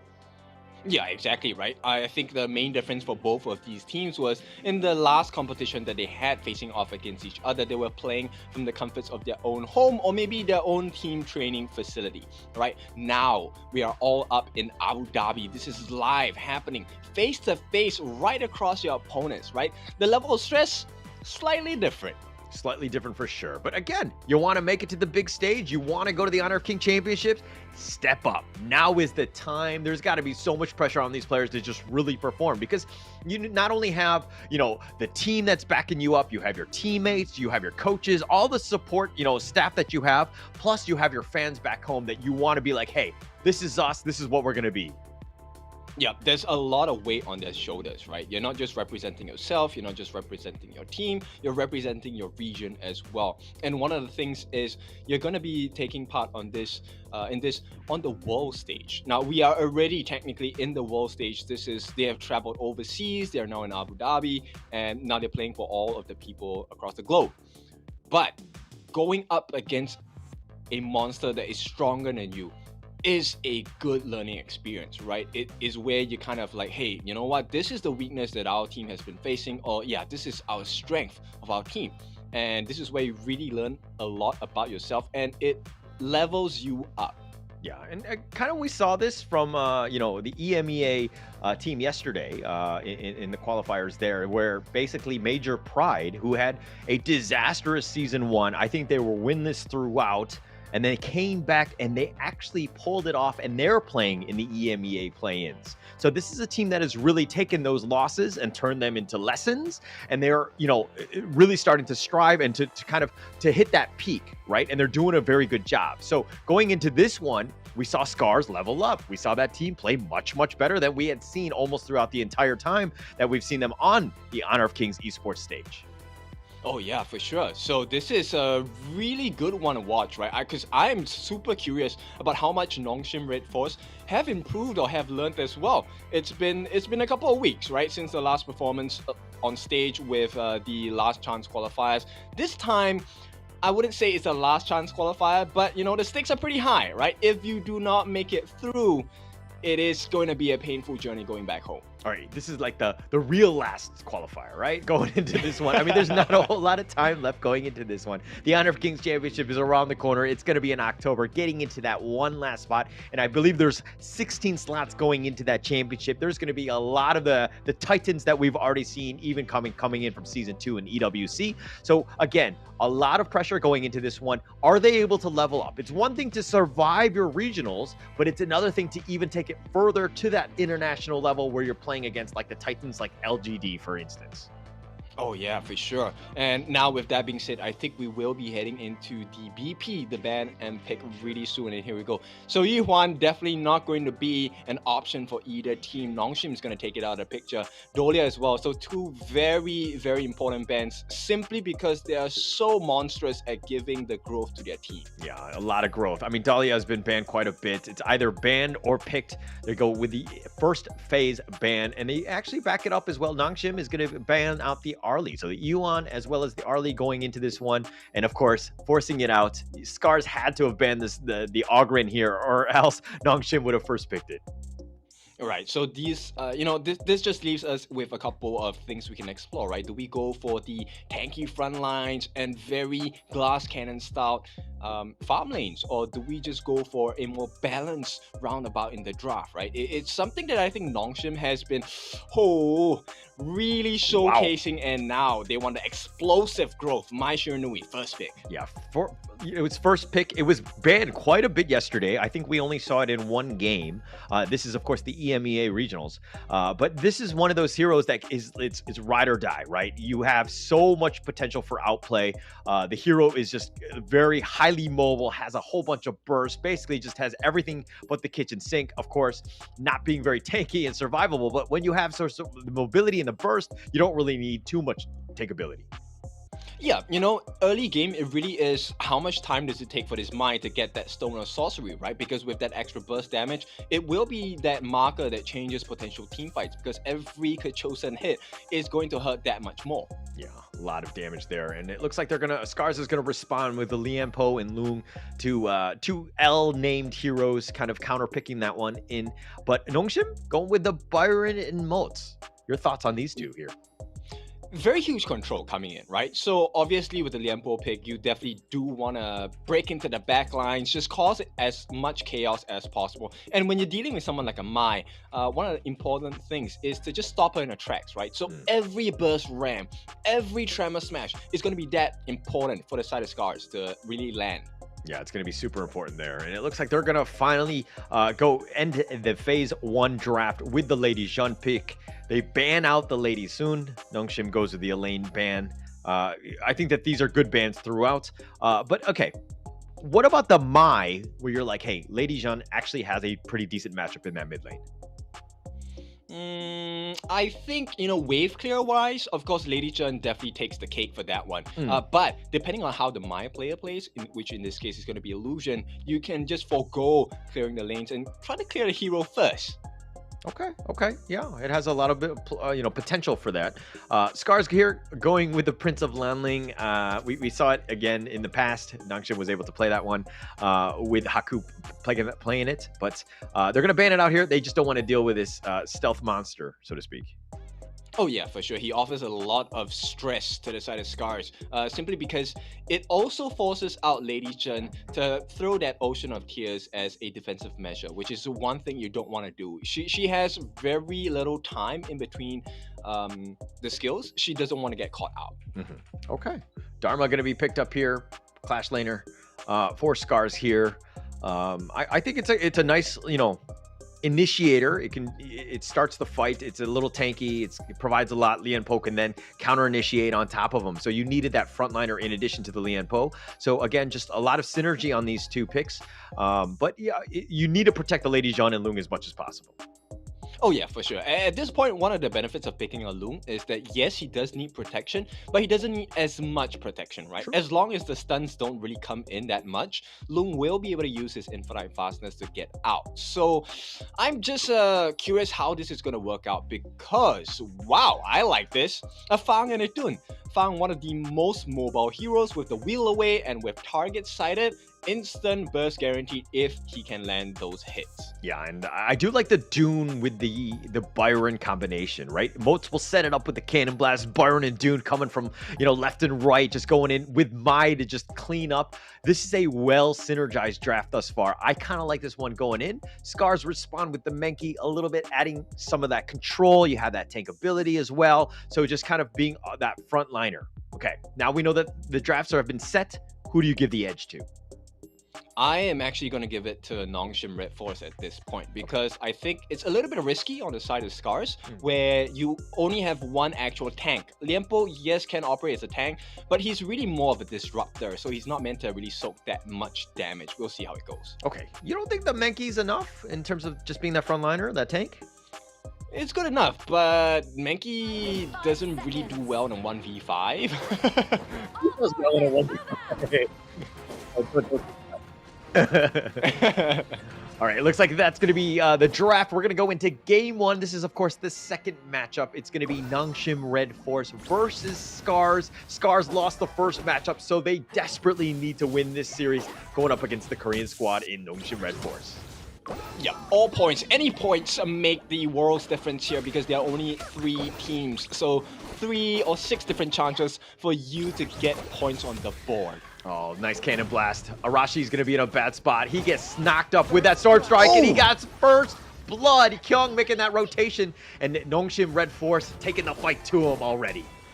Yep, the storm clouds are gathering on top of SCARZ here. They don't have the best start, and Haku is just gonna straight invade into the jungle here. Yeah, but they're gonna leave the Crimson Golem alive, realizing that Arashi is gonna be up. Not enough time to burn that one down, but they've already taken the boars. They've taken a first blood as well. So Nongshim RedForce, if they were looking for like a good start to the game, this is pretty much it.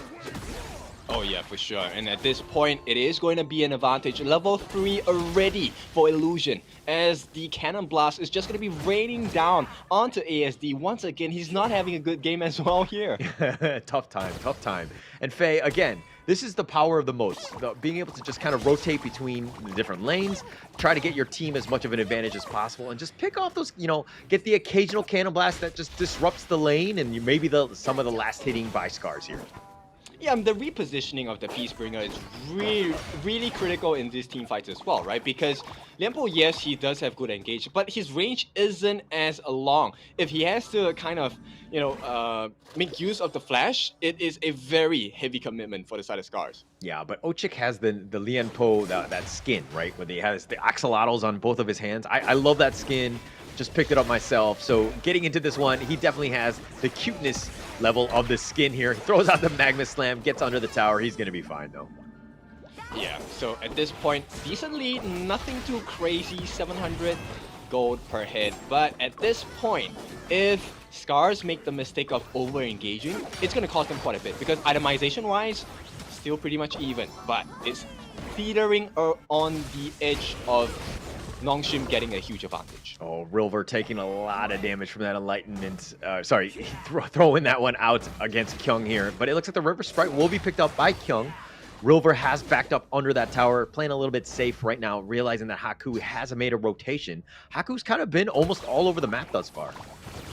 Yeah, for sure. And Faye is, you know, doing the same as well. He's making a name for himself. He's just providing pressure, and that's what you want from the moats. Faye doing a great job of that. But okay, let's talk a little bit about the mid lane here. Illusion and ASD. You know, we already talked about the matchup, but again, like, who do you think needs to have a better early game? Well, I think it's pretty clear, right? ASD needs that growth in farm because he's going to be responsible for the crowd control. Illusion, he already has damage. Right now, it's just about better positioning. Okay. All right, Nongshim right now, slow things down, gonna take their own jungle away, and looking to invade the top part, taking that pheasant down. We'll have chicken for dinner tonight. Yeah, at this point, both supports as well, looking for that itemization. Right now, curious as to what Faye is going to build as well as for Ochik, right? Do they go for the Crimson Shadow? A little bit more greedy, but it offers additional attack speed, movement speed, mana regen, or will they go for Redemption, where they have extra armor? Okay, Nongshim here, looking to just get the nice little ambush. They get the knock up onto Arashi. They're looking to just turn this one, the Flaming Palm, but it looks like Illusion is actually the first to fall. Haku now in the heart of the enemy team. He Unruly Blades on out of there. The Bladestorm is going to zone them away. Yeah, Nongshim, they start the aggression, but it's SCARZ to finish the job here, and they give the kill to Juns, which is going to be huge for this farm lane. Yeah, actually huge at this point. Getting that first blood, or sorry, that kill, excuse me. But the Tyrant is going to be started by Arashi. He's looking to solo this. Faye is going to spot this one out. See this giant one, and it looks like he's going to throw up the Cannon Blast. They have the nice knockup, but the Tyrant getting in on the action, and it looks like Arashi does get it. He does get the smite, and he gets the kill. Kyung is going to be down for the count. The Dream Roam by it. Arashi going in, infinite fastness. He's going to back up on Honor. Yep, so this is a perfect start now for the side of SCARZ, right? They didn't have the best start to the game, but this first engagement, the first neutral objective, works perfectly in their favor. So SCARZ, they are very happy what's happening right now. Yeah, that's one way to get back in. And again, they've taken, you know, the net worth is like negligible. It's a bit of a tie at this point. But again, SCARZ providing and funneling the farm to the right heroes. Zhen getting that one, absolutely huge for him. You do want your Long to always get as much farm as possible to carry the game. So I think SCARZ have done a good job of prioritizing farm for him. Yeah, but there's still a couple of things to fix, right? So River is still behind on EXP, so they definitely need to be looking for an equalizer in terms of that. At the same time, Arashi still having a level Little level deficit. Arashi just going to dream roam back to safety. Had to. He got smashed by that cannon blast. He's going to be fine. Very tanky, though. He's going to continue on. Kyung taking another pheasant here. He's I think he's taken almost all of them, but it looks like they're going to go in for this. They get the knock up, and it looks like Illusion making that gank attempt, and they do end up getting Rilver. He got caught out. Yeah, big bait there by Kyung. So really nice play, and this is one of the strengths of Nongshim, right? They have the ability to pull off little ganks across the map. One more in the mid as well. Yeah, it all starts with baby steps. Getting those initial kills, getting those small ones, super important for him. Siri backs away. He's going to wheel away, but that tower doing a little bit of damage onto Gens, and they're going to back off here, realizing that they don't have any minions. Yep. Well, saving grace, silver lining for Nongshim, right? They do get that T1 on the top, so that's going to give them quite a bit of gold. And if you take a look at it, Haku is pretty farmed already. Does have the Blazing Cape, probably going into the Succubus Cloak, maybe. There's a lot of damage coming out from ASD, though. Yeah, a lot of damage to mitigate, so he does need to be a little bit careful, especially when those team fights start to happen. And, you know, the Ocean of Tears, the Destructive Delusions that you could see from ASD, got to be careful with it. So it looks like Nongshim, though, are looking to kind of slow the pace down. They have a slight advantage in terms of net worth. They'll continue to push this mid lane and make SCARZ hopefully make the first mistake here. Yep, they want to make a pick off here. Haku is just giving them that opportunity, though. Yeah, they had the Unruly Blade. He had it lined up, just trying to bait them out. And again, this is just a huge rotation by SCARZ with 4 members here, but they haven't got anything. It looks like Nongshim were just going to look to do something in return. Thought a team fight was going to happen, but now, again, a lot of wasted time from both squads as they're moving place to place without actually farming. Yeah, they just want to push them back, right? Because end of the day, oh, hang on, one-on-one. Oh, it looks like there's going to be a little bit of a one-on-one fight. Kyung going in for this one. Not scared. The Dream Roam does actually connect onto Haku, who's up in front, gets the nice wind slash. He wants to go, but ASD flashes away. That he's going to stay alive. But Siri is down for the count. The nice think inside the box. They lock in Rilver. He's going to be killed, and it looks like they want to go for Arashi. He does get sniped in as well. So Siri down for 3 members, and it looks like there's going to be a bit of a pause. Yeah, but that was the fight that they were looking for on the side of Nongshim, right? And Faye just did that fight perfectly. Think inside the box, catching out the members on the side of SCARZ, and that's exactly what they need to happen, right? For me, I love to play myself a good mortar as well, but I don't really rely too much on think inside the box. I'm really more of a cannon blast kind of guy. But Faye, that was the best thing he could have done at that juncture, and it really worked out for them. Yeah, it definitely worked out, and that's kind of what you want, right? I mean, he needs to just stay alive, use the cannon blast whenever it's off cooldown, right? I think, again, to your point, think inside the box is not the highest of priorities. It's about survival, and again, just getting as many cannon blasts off as possible. So he's done a great job thus far. He's stayed alive. He's level 8, so he's, you know, keeping on pace in terms of the other roamer of Ochik, but he's setting it up, and, you know, it's super important as a roamer.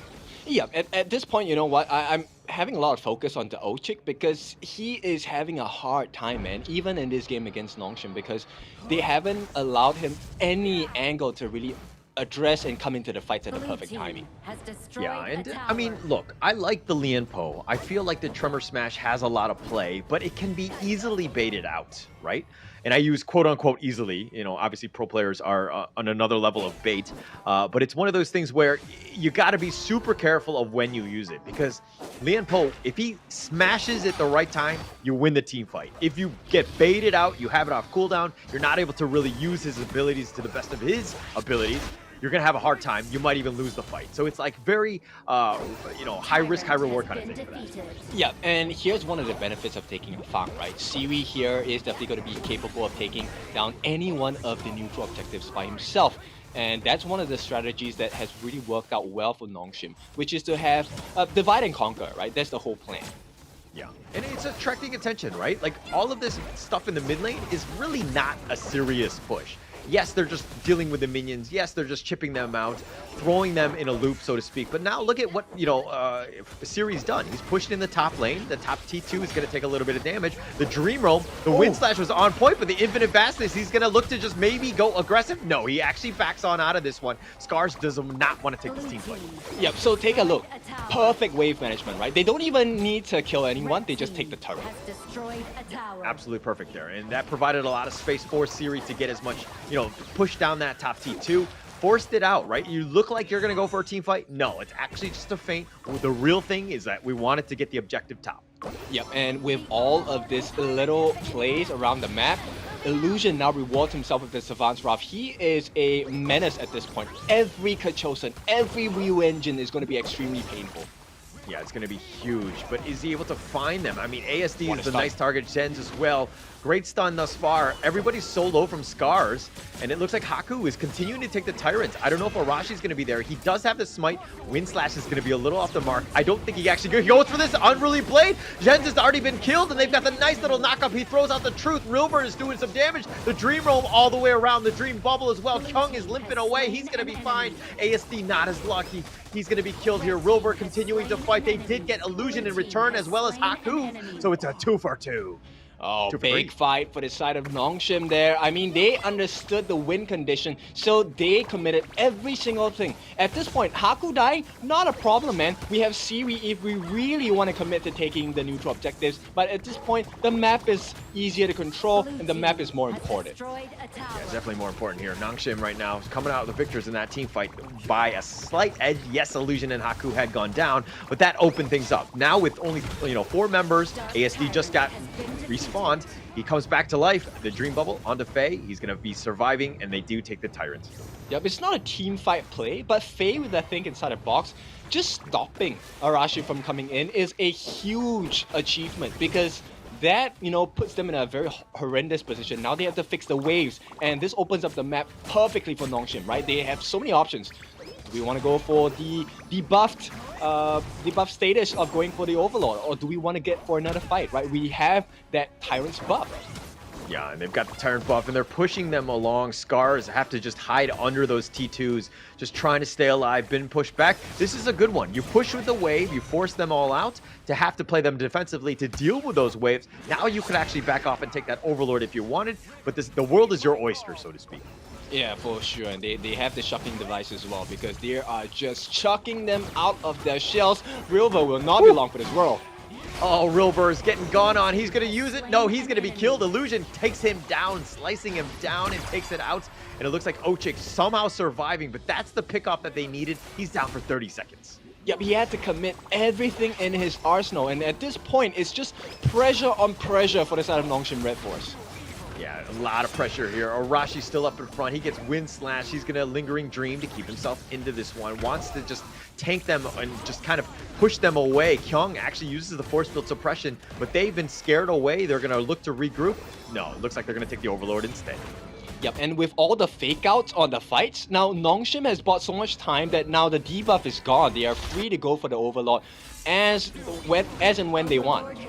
Yep, and they've taken it out. That was nice play by Faye, just staying up in front, providing that vision, seeing who was coming. Jen was there, threw out a cannon blast, and just pretty much ended that attack. Arashi now getting gone on here. So tanky. Yes, he's tanky and survivable, but he's not really doing a whole lot of damage. Hasn't had that perfect Dream Roam just yet.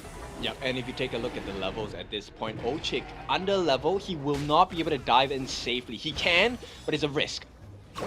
Yeah, it's going to be a risk. And I would think that he wants to be the second initiator. You don't want to be the first one, especially being behind. That bottom T2 is going to get destroyed here. Arashi taking a lot of damage. We're trading with Haku at this point. Oh, Faye needs to be careful. He Peacebringer's back. Looks like they're just going to kind of play at a knife's edge, try to stay at the maximum limits. The Burst Ram doing a little bit of damage as well onto Haku. But again, SCARZ looking to just disengage, protect that T2 mid. Yeah, both teams have already burned out their Radiance here. Nice catch by Ochik, but look at the damage that's returned back to him.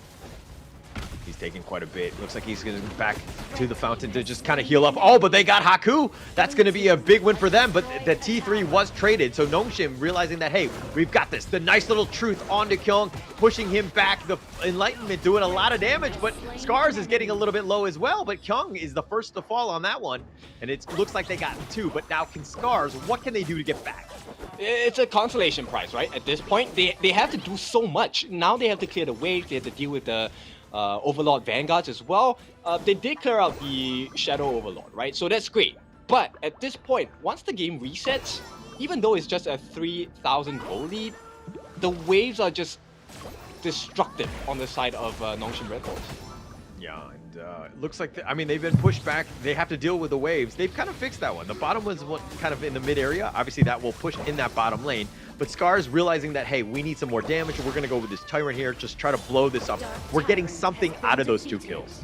Yeah, while of course this was the only option available to SCARZ, it also plays really well into the draft because they are a team fight draft, right? They want to go for the team battles, they want to get the kills. So this buff for the next 75 seconds, I don't think is a great idea for Nongshim RedForce to just fight head on, but a baited fight will be good. Yeah, a baited one, just trying to pick people off potentially, right? Oh, Siri! Oh, barely survives that Flaming Palm. I thought was going to pick him off, but he does survive somehow, sticking around. That was very, very close for Siri. Yep, too close for comfort, to be honest. I think that both of us kind of freaked out at that point. But one more thing that's going to add on to the pressure here, Scepter Reverberation into the hands of Illusion. So I think Nongshim, they're ready to fight at this point. They're ready to fight. They want to get the pick off. ASD's done a great job of just hiding in the back lane. He has not been an easy target to find, but it looks like Haku on Unruly Blades, he's going to be back. Hides under that tower, keeping it alive, but SCARZ now have that push. They do end up taking the mid T1. Holla, I don't know about you, but it feels like Jens is playing with a little bit more confidence. I like it.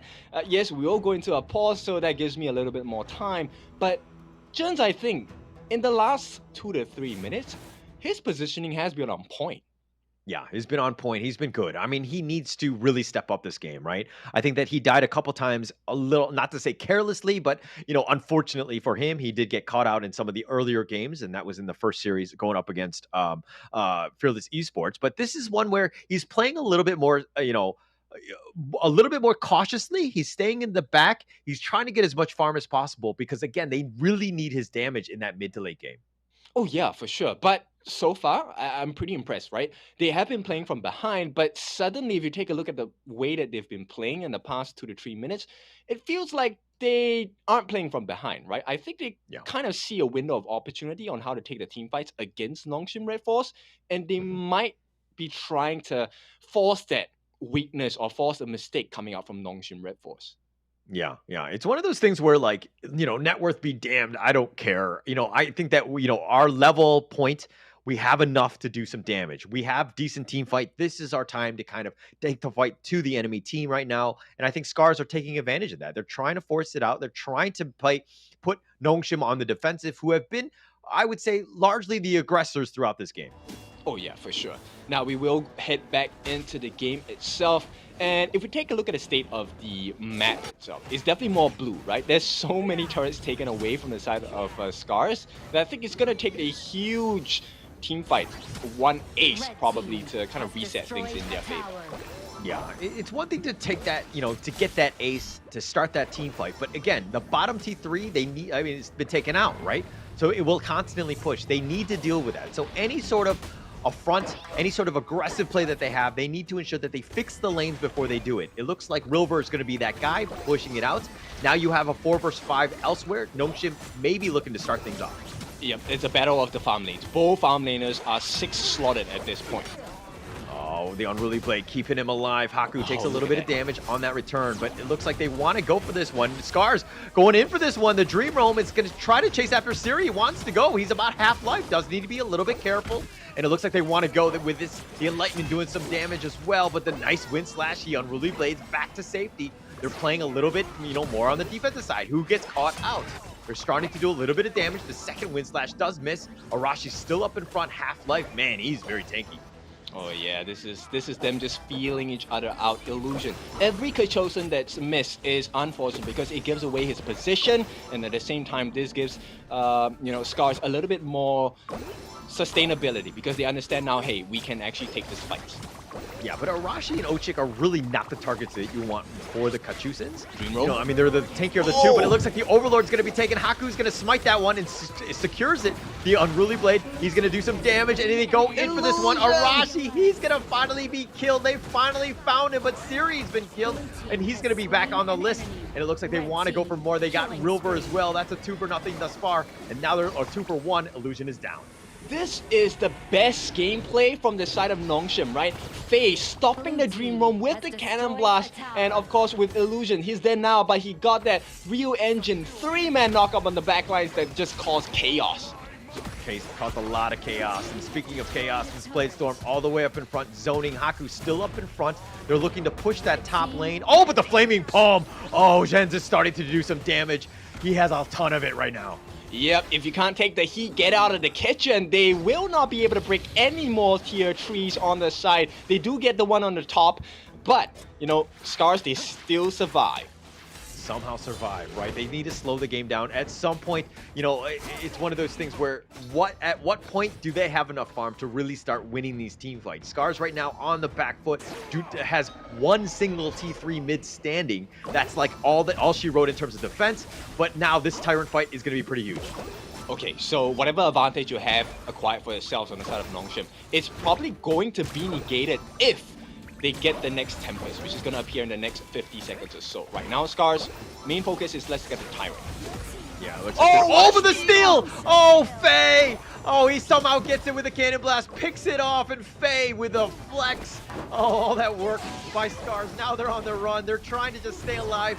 Not getting that one. The Dream Roam back to safety. It looks like they're going to go for this one. They're just going to run away, and in shame, because you let the enemy roamer get that steal. Yep, it is a Cannon Blast that not just deals magical damage, it deals emotional damage at this point, because SCARZ now on the back foot. There is a Tyrant's buff, Shadow Tyrant's buff moreover on the side of Nongshim. Okay, and it looks like this is going to be a huge fight here. Enlightenment doing a decent amount of work on Kyung. With the infinite vastness, he thought about going forward. He's going to back up, just deal with the minions. The T3 looks like it's been taken out. This is the Tempest Dragon has spawned. This is going to be a massive one. Who wants it? Oh, both teams definitely want it. At this point, Nongshim RedForce, they're going to be a little bit more safe, right? Because the debuff is going to be on your hands for another 28 seconds or so. The Primal Bond, really effective at this stage of the game, especially when you're dealing something as tanky as the Tempest Dragon. Yeah, but just even getting to it is going to be tough, right, from both squads. I think Nongshim wants to kind of push them back, control them, and then, you know, make them just deal with their own minions, fix the lanes a bit. SCARZ right now on the run, just trying to stay alive at this point. They've been pushed back, and Nongshim have done a great job of just kind of imposing their will on the enemy team. Okay, but at this point, no buffs on the side of Nongshim, and we have both buffs on the hands of Zhen's as well. So he's going to be very vital in this team fight. He cannot afford to die. Flanked by Kyung on the backlines. Yeah, he needs to stay alive at this point. I mean, Illusion just kind of throwing out those Cachusians, just staying alive as well. Faye just trying to scout it out, sees Arashi, wants to lock him down with this Tempest. Kyung is looking to go in. He seems to be in the wrong side of this. He was the heart of the enemy team. The rest of the team were not on the same page. This could be a bit of a disaster. Dream Roam going forward, tries to go in for this one. The Tremor Smash is a little off the mark, but they're looking to turn the Infinite Fastness and Sage's Sanctuary, keeping him alive. No, Siri's going to be down as well. That's 2 already, and now they want to go for Haku. They're forcing it down. Haku, he's been knocked up one more time, and they get the Flaming Palm to slice him down. Haku is down, and the Tempest Dragon is still up, but they need to deal with the base. The minions are turning into Winions, and they actually win the game, and that was a huge disaster for SCARZ. A big miscalculation there. It was looking perfect for the side of SCARZ. That was really unfortunate. Just one slight mistake, and that's how much of a difference something and some decisions can make for you. SCARZ, they were in it. They were locked in for the win, but the Winions said otherwise. Yeah, this is one of those moments where you're so tunnel visioned into that team fight, just trying to win it out. I mean, they had a great team fight. They got 3 pickoffs, and they were like, oh, we got this, we got this, we got this. But the entire time, the super minions were bashing on the base, taking it out, and minions turning into Winions. Yep. A little bit unfortunate, but hey, this is what happens, right? And when you're in the heat of the moment, things aren't really clear for certain parts of the map. And with that being said, congratulations to Nongshim RedForce. They will take up the first game of this best of 3 series. SCARZ once again handed another L for learning in the first game of the day. All right, at what point SCARZ is just like, all the learning is just making their heads just giant? Like, when are they going to explode, right? Like, when is that going to happen? Well, it needs to happen ASAP at this point, right? Take a look at the farm on the side of Nongshim RedForce. I want to highlight Siri. Siri hit that 12k farm pretty early in the game. He was 6 slotted right from the get-go, right? Last item, Sun Chaser, that proved to be the turning point. But that last fight was really SCARZ just showing up, because Zheng was having so much damage across the entire team fight. Siegebreaker, he dealt a total of close to 30% of the team's damage here. And unfortunately, while it was enough, it wasn't enough to save the game. All right, look at Nongshim. Look at the damage dealt. This is all across, you know, in terms of hero damage that they did. They had 4 heroes over 100k damage. Everybody contributing here. Even Faye, he was on point. He had those steals. He had almost everything that you want from the roamer. But, you know, Kyung, he was kind of like the weakest link with only 93k damage. Yep, unfortunate, right? But, you know, take a look at the damage eaten on the side of SCARZ. While there was a lot of damage dealt by Nongshim, SCARZ, they had Arashi just taking up 203,000 of that damage along with the other teammates as well. Now, this one was a much closer game. In fact, SCARZ had the goal lead at the end of the game, and Nongshim just edged it out. Very close, and we'll see the highlights. This is really back and forth. This is 2 evenly matched squads. We knew it was going to go down to the wire, but letting minions win it out for you, I didn't expect that much, right? I think SCARZ had a chance. They had that great team fight. They set things up, of course. Nongshim having a pretty decent early game, pushing it out, making SCARZ play a very defensive game. But SCARZ, I like their resolve. I like the fact that they were able to come back, win out some of the, a decent number of team fights to get themselves back in the game, extend it, give your team a chance. And Zhen was able to do a lot of damage, but unfortunately, they were not able to win this game. Yeah, so it's one of the tough things, right? It's actually really hard to buy time against a team as good as Nongshim RedForce, and SCARZ successfully did it. The only thing was they just didn't manage the waves well enough, and I think this is something that SCARZ is going to definitely take as a very endearing lesson, because it is a painful loss, let's be honest about it. Yeah, for sure. And it's one of those things where the Tempest Dragon was about to happen. The first thing you need to check is, where are the lanes, right? Is anything at risk? Can we even contest the Tempest without, protecting, like without just like leaving our base wide open, right? We need to ensure it's there, because if you're looking at it now, the minions are pushing in the bottom lane, but the team fight is happening, right? So they're so tunnel vision, they didn't see that those minions were coming, but of course, the MVP here, Haku, 100k damage. He was just on point, but the damage taken, 221 as well, quite a bit.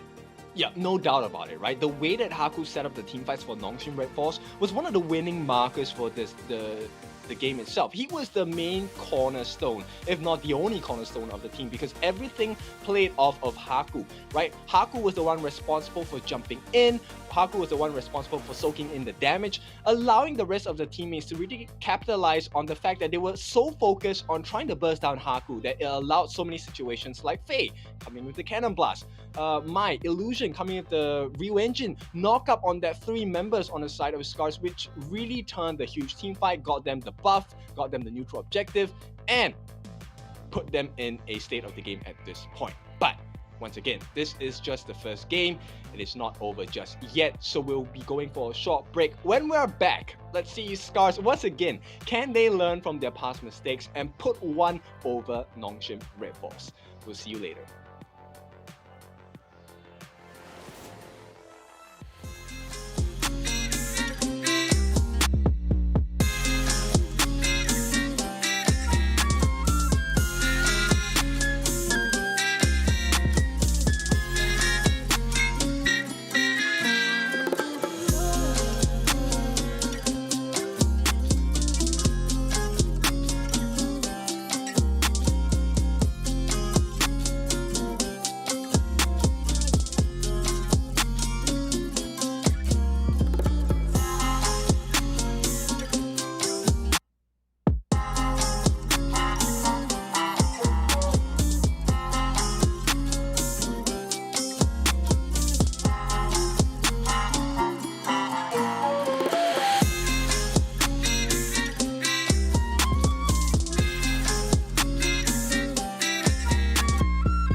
let them tell you what you can't do. Gotta change your ways.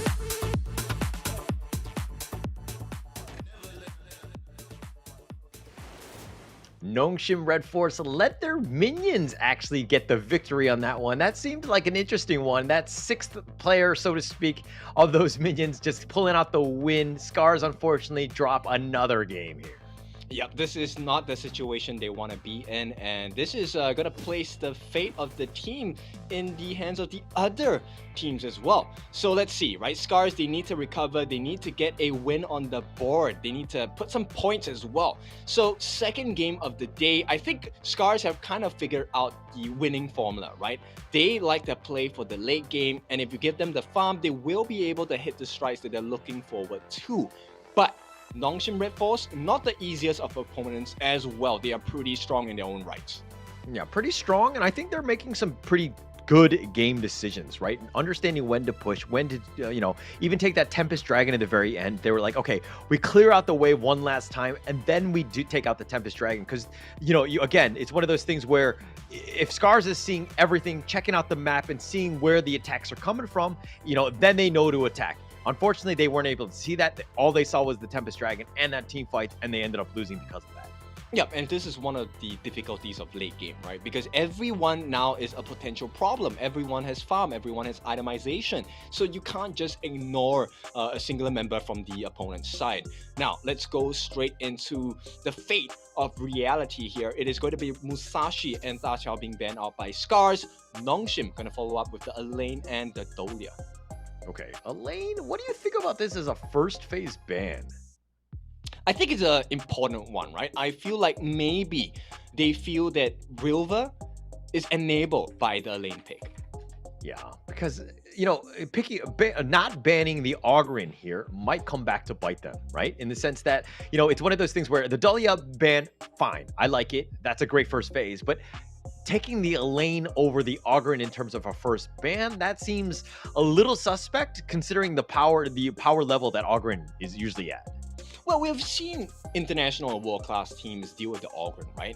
So it is not all said and done when the Ogryn gets picked. So Yuhuan, as we've already seen, now going to go into the hands of Nongshim. One of the perfect answers as well, Arlie as well. Anyone that is able to melt down Ogryn from range will be great. We also have the potential Shangguan pick coming out from Nongshim, which will be a massive detriment to the side of SCARZ if they get it their way.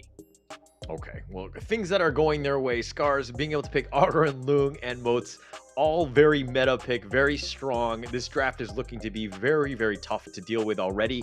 Obviously, they could use a little bit more, probably somebody, like an initiator type to kind of help out Ogryn so that he's not just focus fired. But they have a lot of potential. Like, you see that lineup as a Nongshim coach. What do you pick other than this Mai? Well, I think at this point, let's take a look at maybe a Zhang Fei, right? We want someone that's able to give shields or heals. But in the form of fighting against an Ogryn, shields don't matter that much because his 4% calculates based on your health, not on your total value of life in addition to the shields. So someone that's going to be healing will be beneficial to the side of Nongshim, which is why they picked out the Yuan. Maybe someone like a Ming, I'm not sure. Okay. All right. Well, I mean, they've gone with the Mai here to kind of, again, just kind of round it out. You can kind of get onto Lung potentially, or even the Moats. You have that potential for outplay. I kind of like that pick there. But the Yuan, I think that there's going to be a lot of pressure on him in the sense of Haku just being that frontliner, that tanky that's providing vision and just kind of being a nuisance, right, up front. Okay. What else do you think that SCARZ needs to kind of deal with the Yuhan? I think at this point, Musashi would be great, but they banned that out as well. But it's always a consideration, right? Do we want to go for the peel or do we want to go for the burst? So I think someone who offers good burst would be great, and someone like Byron makes a lot of sense. At the same time, that's why Nongshim takes out Byron for themselves. I feel like this is a draft checkmate coming out from the side of Nongshim RedForce. Okay. All right. You think that it's coming along, right? The Byron just rounds it out, or just kind of, helps out what they need, right? And I think that this draft is coming along quite nicely. The only thing that they're missing right now is the roamer, but all right, SCARZ kind of going into this one, you see that lineup, you see the potential of like everyone very mobile, minus, you know, even the Byron to a certain extent. You have different options, but I think that, okay, the Mayan and the Cayenne for the sustain to kind of deal with this. Because again, you were talking about how Yuan creates like a secondary phase in each of the team fights, right? With the Unending Sorrow and without. And I think Cayenne kind of helps out with that, where they are able to kind of fight for a little bit longer. Yeah, this support coming up for SCARZ, it does give them a little bit more health, sustainability, which benefits the Ogren, right? But this also tells me there's a lot of emphasis and pressure onto Arashi as the jungler, because if the Ogren does not get an advantage or a lead in this game of game number 2, Nongshim is just going to walk all over them.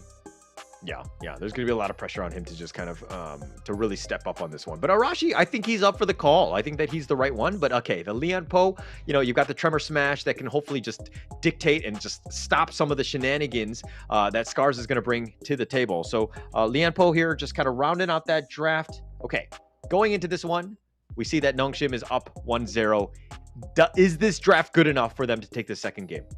I think it is, right? I think if they really play with the pacing they had in game number 1, I don't think SCARZ will be able to hit the timings as what they need to and what they want to. Because Tyan is great, provides a lot of heals, but you're losing out in a lot of damage potential, right? And Mayin, great damaging hero, but needs some items to support. So unless they have like first blood going to the side of SCARZ, I don't see how this is going to work too much in favor of that. Okay. All right. SCARZ here. This is, of course, game 2. They lost the first one. Nice burst ran by Faye up in front, but now he's in a bad spot. He gets cannon blasted to the face, taking a decent amount of damage here. So Faye does need to back off here. But now SCARZ, again, they lose this one. They've gone 0-2 against both of the other teams in this 3-team group. They do not want to be there. I think that this has got to be a must-win for them, right? It must be. This situation is really tight for the side of SCARZ, right? Which is why you can see them playing with a little bit more aggression this time. I like it coming out from SCARZ, but they need to ramp it up, right? This aggression is not enough. And here we go. Maybe this will be... Oh, they got the nice like little launch up. And Rilver actually coming out from the top lane, goes all the way in, takes out Illusion. Woo!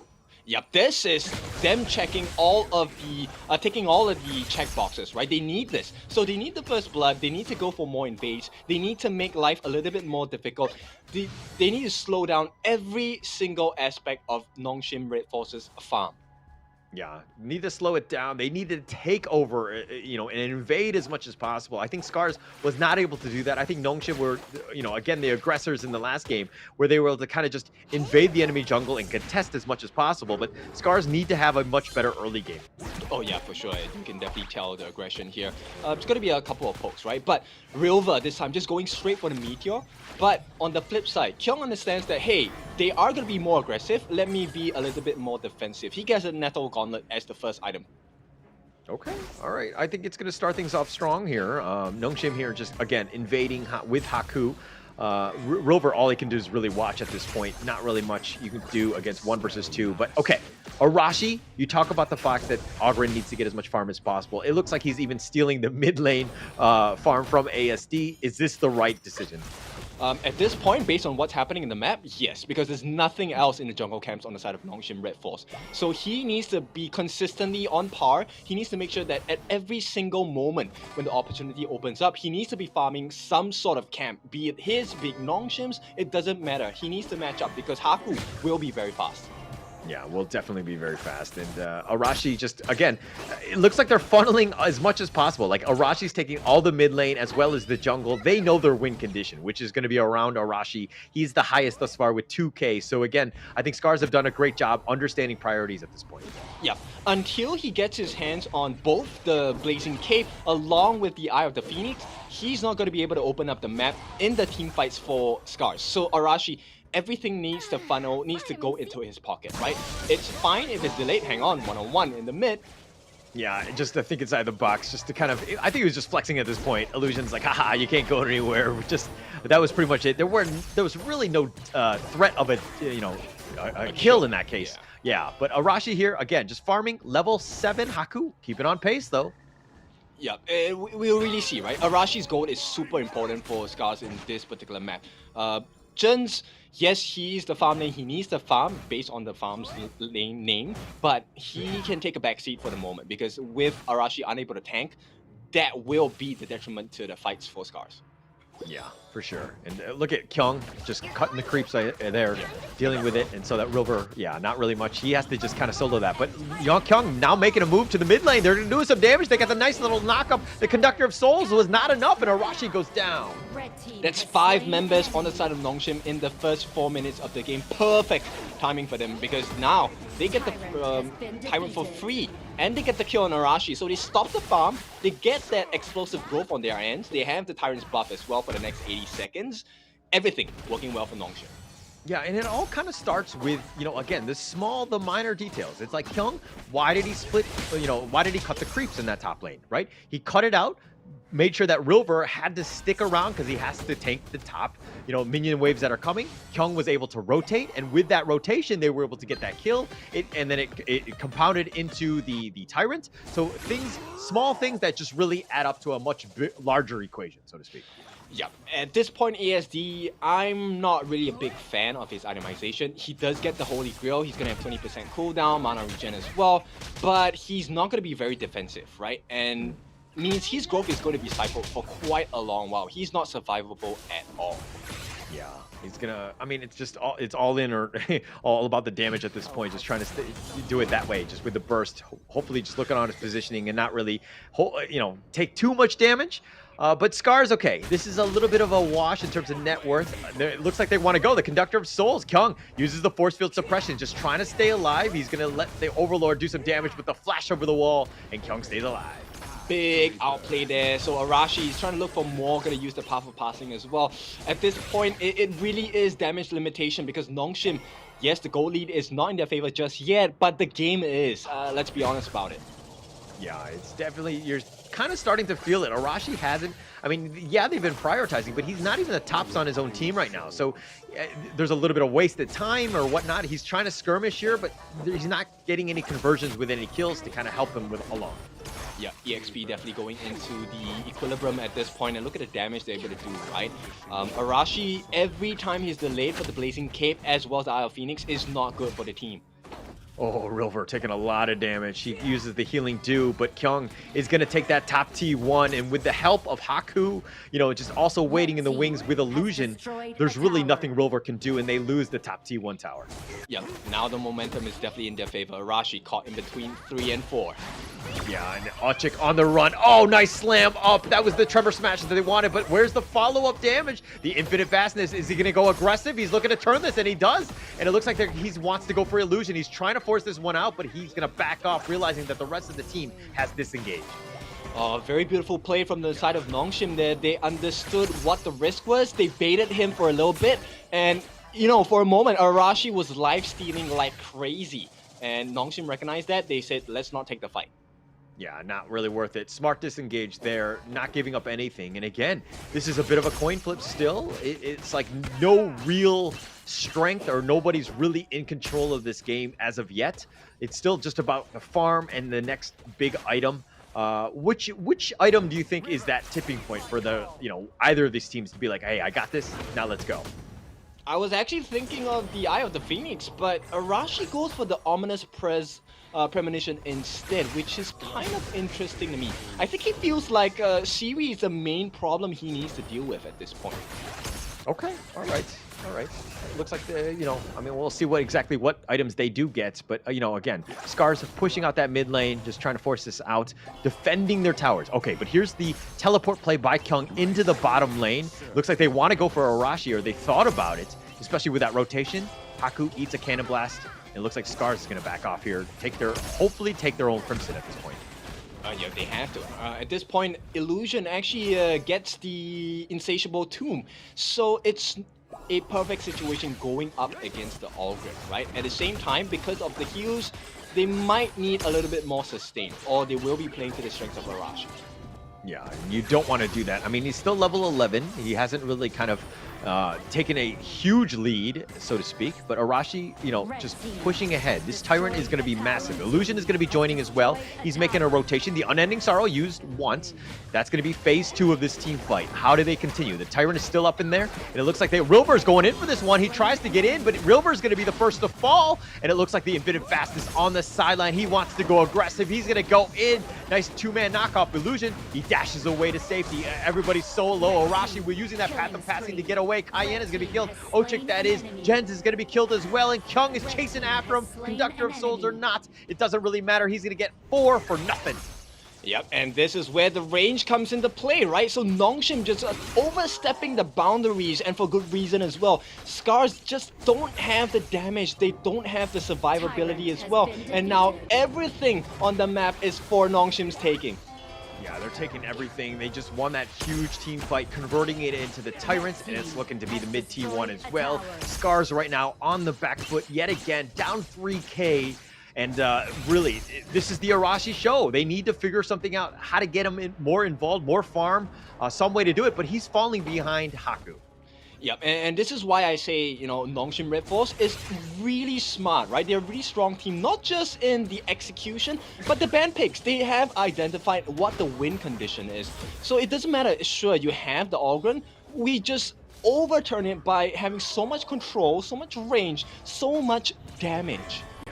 Yeah, it's all about the damage at this point, right? And it kind of seems like Arashi trying to chase after them, but there's no way that you just literally just chase after without some sort of, you know, setup, some sort of stun. But, you know, Rilber all the way up in front. He's trying to get serious, so to speak, but it looks like he's going to just whatever on out of this one. He's going to get back, but it looks like Siri did get that tower in the top lane.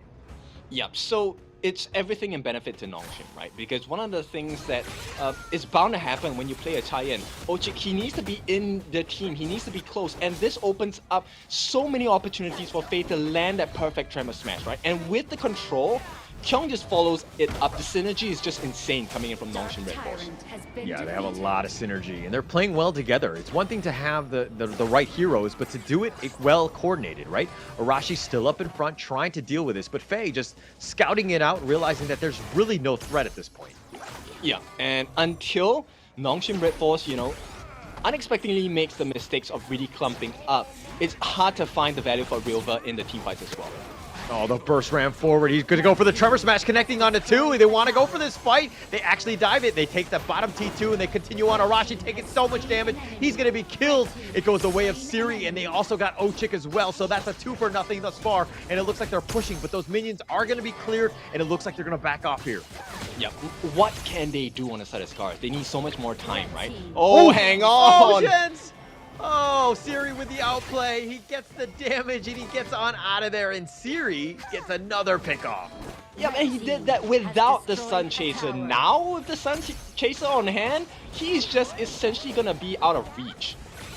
Okay, it looks like the bottom T3 is going to be taken, as well as the mid. They're forcing it down. Nongshim are in full control. The top lane has no minions. It's all the way on their side, so they're going to look to back off, but the base is, again, wide open. Nongshim looking to just back off, maybe take the Overlord, and then make one last push. Yeah, we're about 2,000 gold away before Siri gets the full 6 slotted sets. So this is not an ideal situation for SCARZ at all. And at this point, I find it really hard to see an opening for SCARZ to really make any comeback, unless there is a huge major mistake coming out from the side of Nongshim RedForce. Yeah, I mean, to lose this game with this lead and the amount of map control they had would be disastrous for Nongshim. They would have to make some pretty huge mistakes to do it. But again, if we're looking more on the SCARZ side, how did they get back in this game? They need to find simple pickoffs. Just slowed it down. Oh, but a nice Trevor Smash, the infinite fastness. He's going to get on out of there. And ASD trying to run for his life. Ochik as well, but Rilver's been killed, and they're forcing it down. The Soul Resonance is trying to heal up Arashi. He's on the run, but he's being chased. Haku not letting him go, and they're continuing to duel. That top T3 is taking a little bit of damage, even from the minions. Arashi's still up in front. Haku gets cannon blasted to the face. He's going to back off. That T3 top has been stopped. They can't do damage because they don't have any minions. Yep, you know what? But they don't care. They're going to try and enforce it. They will enforce their will. It is going to be Nongshim. This is a Baron base coming in for the side of SCARZ. And with this, they leave them to deal with the pressure. They're going to start working on this Shadow Overlord. Yeah, this one's going to be a free one, right? With all 3 lanes pushing, they've taken all the towers, the T3s, the base is the only thing standing, and all SCARZ can do is watch at this point, understand that, hey, we are so far behind. How do we get back in this game? I absolutely have no idea. I'll be honest about it because every single itemization that Nongshim is doing right now is the benefit from the defenses of SCARZ, right? Let's just focus about Faye at this point. Frigid Charge, the earworm that comes out procs it, and he's gonna get 12% of his health as a shield right as the fight starts. Yeah, right as it starts. I mean, he's just kind of up in front as well. He's just so tanky. They can't deal with Faye. And he like spots out all 5 members because they're sticking together. So they know where they are. And it looks like they want to just kind of, you know, just push this out. All the super minions are pushing. It is just so difficult. Nongshim looking for the nice burst ram. The Magma Slam on top of this one. But the Conductor of Souls has been committed early. He's going to be killed. Arashi's down for 40 seconds. ASD is trying to whittle back. But they take the base. And Nongshim get the 2-0 over SCARZ. Clean game, and Nongshim RedForce, they will follow suit along with Fearless Esports Hong Kong and take a win over SCARZ. Now, this has been a painful lesson for the side of SCARZ, but it is not the end of the day yet, nor is it the end of their chance. They still have a chance tomorrow, but this will be the last we see of SCARZ for today. Now, let's cover a bit about how the game went. Holler, I don't like to sugarcoat things. How was this game for you? It was tough. It was tough to watch if you're a SCARZ fan, right? It's one of those things where they were kind of behind. They really didn't have ways to catch up. They kind of struggled, right? They didn't really have the best laning phase and setting themselves up for kind of, you know, a bad game. And Nongshim are great with the lead. They understand how to play with when they have that. So it's one of those things where, okay, you talk about the losses just being learning lessons. I think that there's going to be a lot of lessons today as they went 0-2 against both of the other squads today. But SCARZ, that's going to be the end for them. We're going to see them tomorrow against the same 2 teams. They really need to bounce back. Oh yeah, for sure, right? And this is one of the things that I really want to take a look at, which is Haku. Really interesting, actually goes more for a utility base. So with the breakthrough robe, but more importantly is the venomous staff, right? Most of the time you would leave it to maybe Illusion to do so, but they wanted Illusion to focus more on the damage, right? So he got the Insatiable Tomb, Savant's Wrath, probably going to the Void Staff after this, Scepter of Reverberation. So Illusion was in charge of the main damage, and Kyung responsible for that secondary Flash Initiation, Axe of Torment, Frostguard Embrace, Demon's Bane, Pure Sky. A lot of damage reduction, but a lot of damage as well.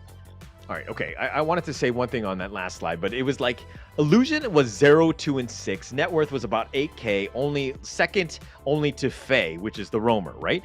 Is Illusion doing enough on the Mai? I know that they won, but it's one of those things where it's like, even moving forward, is like the Mai pick the right pick for Illusion?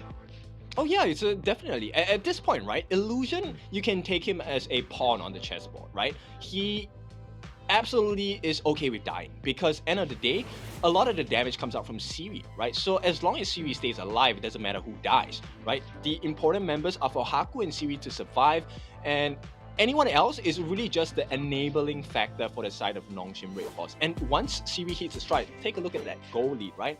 There was no coming back. Yeah, but it took about 8 minutes for them to get into this one. I mean, SCARZ had a decent chance in the earlier game. They were trying to farm as much as possible for Arashi. Unfortunately, it didn't pay off in terms of dividends and kills. There was a lot of I would say wasted gank attempts that were happening, and then it kind of just snowballed from there, where Nongshim RedForce really took it to them, and they were to get them picked off. And Siri with that nice little pick off, and this is the game-ending win that they had. They just took out the base at the end. Yep, and this leads us to our MVP, Haku, dealing 86,000 damage in total with a KDA of 2, 0, and 6. Not only did he tank, he got the damage in as well. Now, Haku just paved the way for his farm laner to capitalize on his growth. So, well played to Haku. Yeah, very well played. And that's kind of what you want from the jungler, right? On the Yuan, just being this nuisance, doing that damage, taking damage as well, just being that frontliner, and that's kind of what you were on. I mean, impressively, he was like farming at the same rate, if not faster than Oghren. He was contributing more even to in the lanes. So that's kind of what you want. Again, Haku played it, a well-deserved MVP. Yep, for sure. So this has been a strong showing, right? And now we will get to kind of see who is the true champion. So both of these teams have gotten a win against SCARZ, but our last game of the day will be Fearless Esports Hong Kong going up against RedForce at Nongshim RedForce. Now before we get to that, we'll take a short break. Check us out later.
I'll tell you what you can't do. Gotta change your head. Never let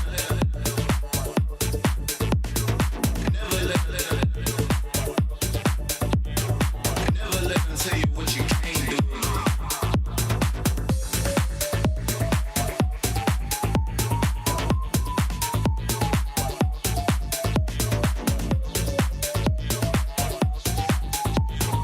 Never let them tell you what you can't do, can't do, can't do.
let them tell you what you can't do. Gotta change your ways. Never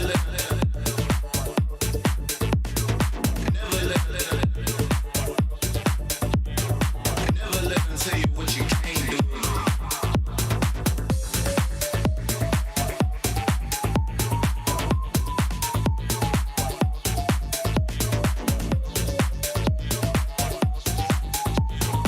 Never let them tell you what you can't do, can't do, can't do.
Liu Bang doesn't have any strongly held beliefs beyond safeguarding his own interests, but when it comes to that, he'll spare no effort. This is his passive skill, which automatically grants him a stack of mark every second. At a certain number of marks, he gains an enhanced basic attack. This is his main damage skill. It enables a shield that deals damage to nearby enemies either when it expires or when he manually disables it. His skill 2 provides movement and crowd control, letting him charge forward to damage and stun enemies in his path. Liu Bang's ultimate is a teleportation skill. It provides the selected teammate with a shield and after a short delay, teleports him to the teammate, restoring health to teammates within range. Upon arriving, Liu Bang also gains an extra movement speed bonus. Notably, the longer he channels for, the stronger the shield and the greater the magical damage dealt by the teleportation. This combo is great for protecting teammates that are being overwhelmed. First, select a teammate to provide them with a shield. As he starts channeling his ultimate, activate skill 1 and wait for the channeling to finish, or tap the ultimate again to teleport. Then, use skill 2 to dash and stun enemies, followed by stage 2 of skill 1 and an enhanced basic attack to deal burst damage. This combo is mainly used to protect your team's carry. It utilizes the ultimate shield and magical damage to help teammates block fatal damage and gives them an opportunity to counterattack. Note that stage 2 of the ultimate can be used flexibly depending on the situation of the battle, though it is most often used to provide emergency support or to retreat from combat. At the start of a match, Liu Bang can choose to clear his lane with skill 1. After unlocking his ultimate at level 4, he can clear the clash lane first, then teleport to teammates to help them. Since his ultimate lets him travel fast, he can take the time to clear minion waves before teleporting to a teammate. This puts pressure on the enemy in the lane, while at the same time building a numerical advantage in teamfights. He can also let teammates initiate fights and use his ultimate to provide them a shield, then jump in to absorb damage and take out enemies with help from the carry. If he's facing an enemy who is stronger but doesn't have any crowd control skills, he can use his ultimate to instantly teleport to easily flee the danger. Liu Bang should focus on leveling up during the early game. After unlocking his ultimate at level 4, he can keep using it to reach teammates and help them build an advantage. During the mid to late game, once he has enough defense and damage, he can mainly focus on laning and teleport into team fights to protect the carry and take out unsuspecting enemies. There, pull out the root of the problem. What's a conscience? A kind of snack? Why duel someone when you can gang up on them in a valley?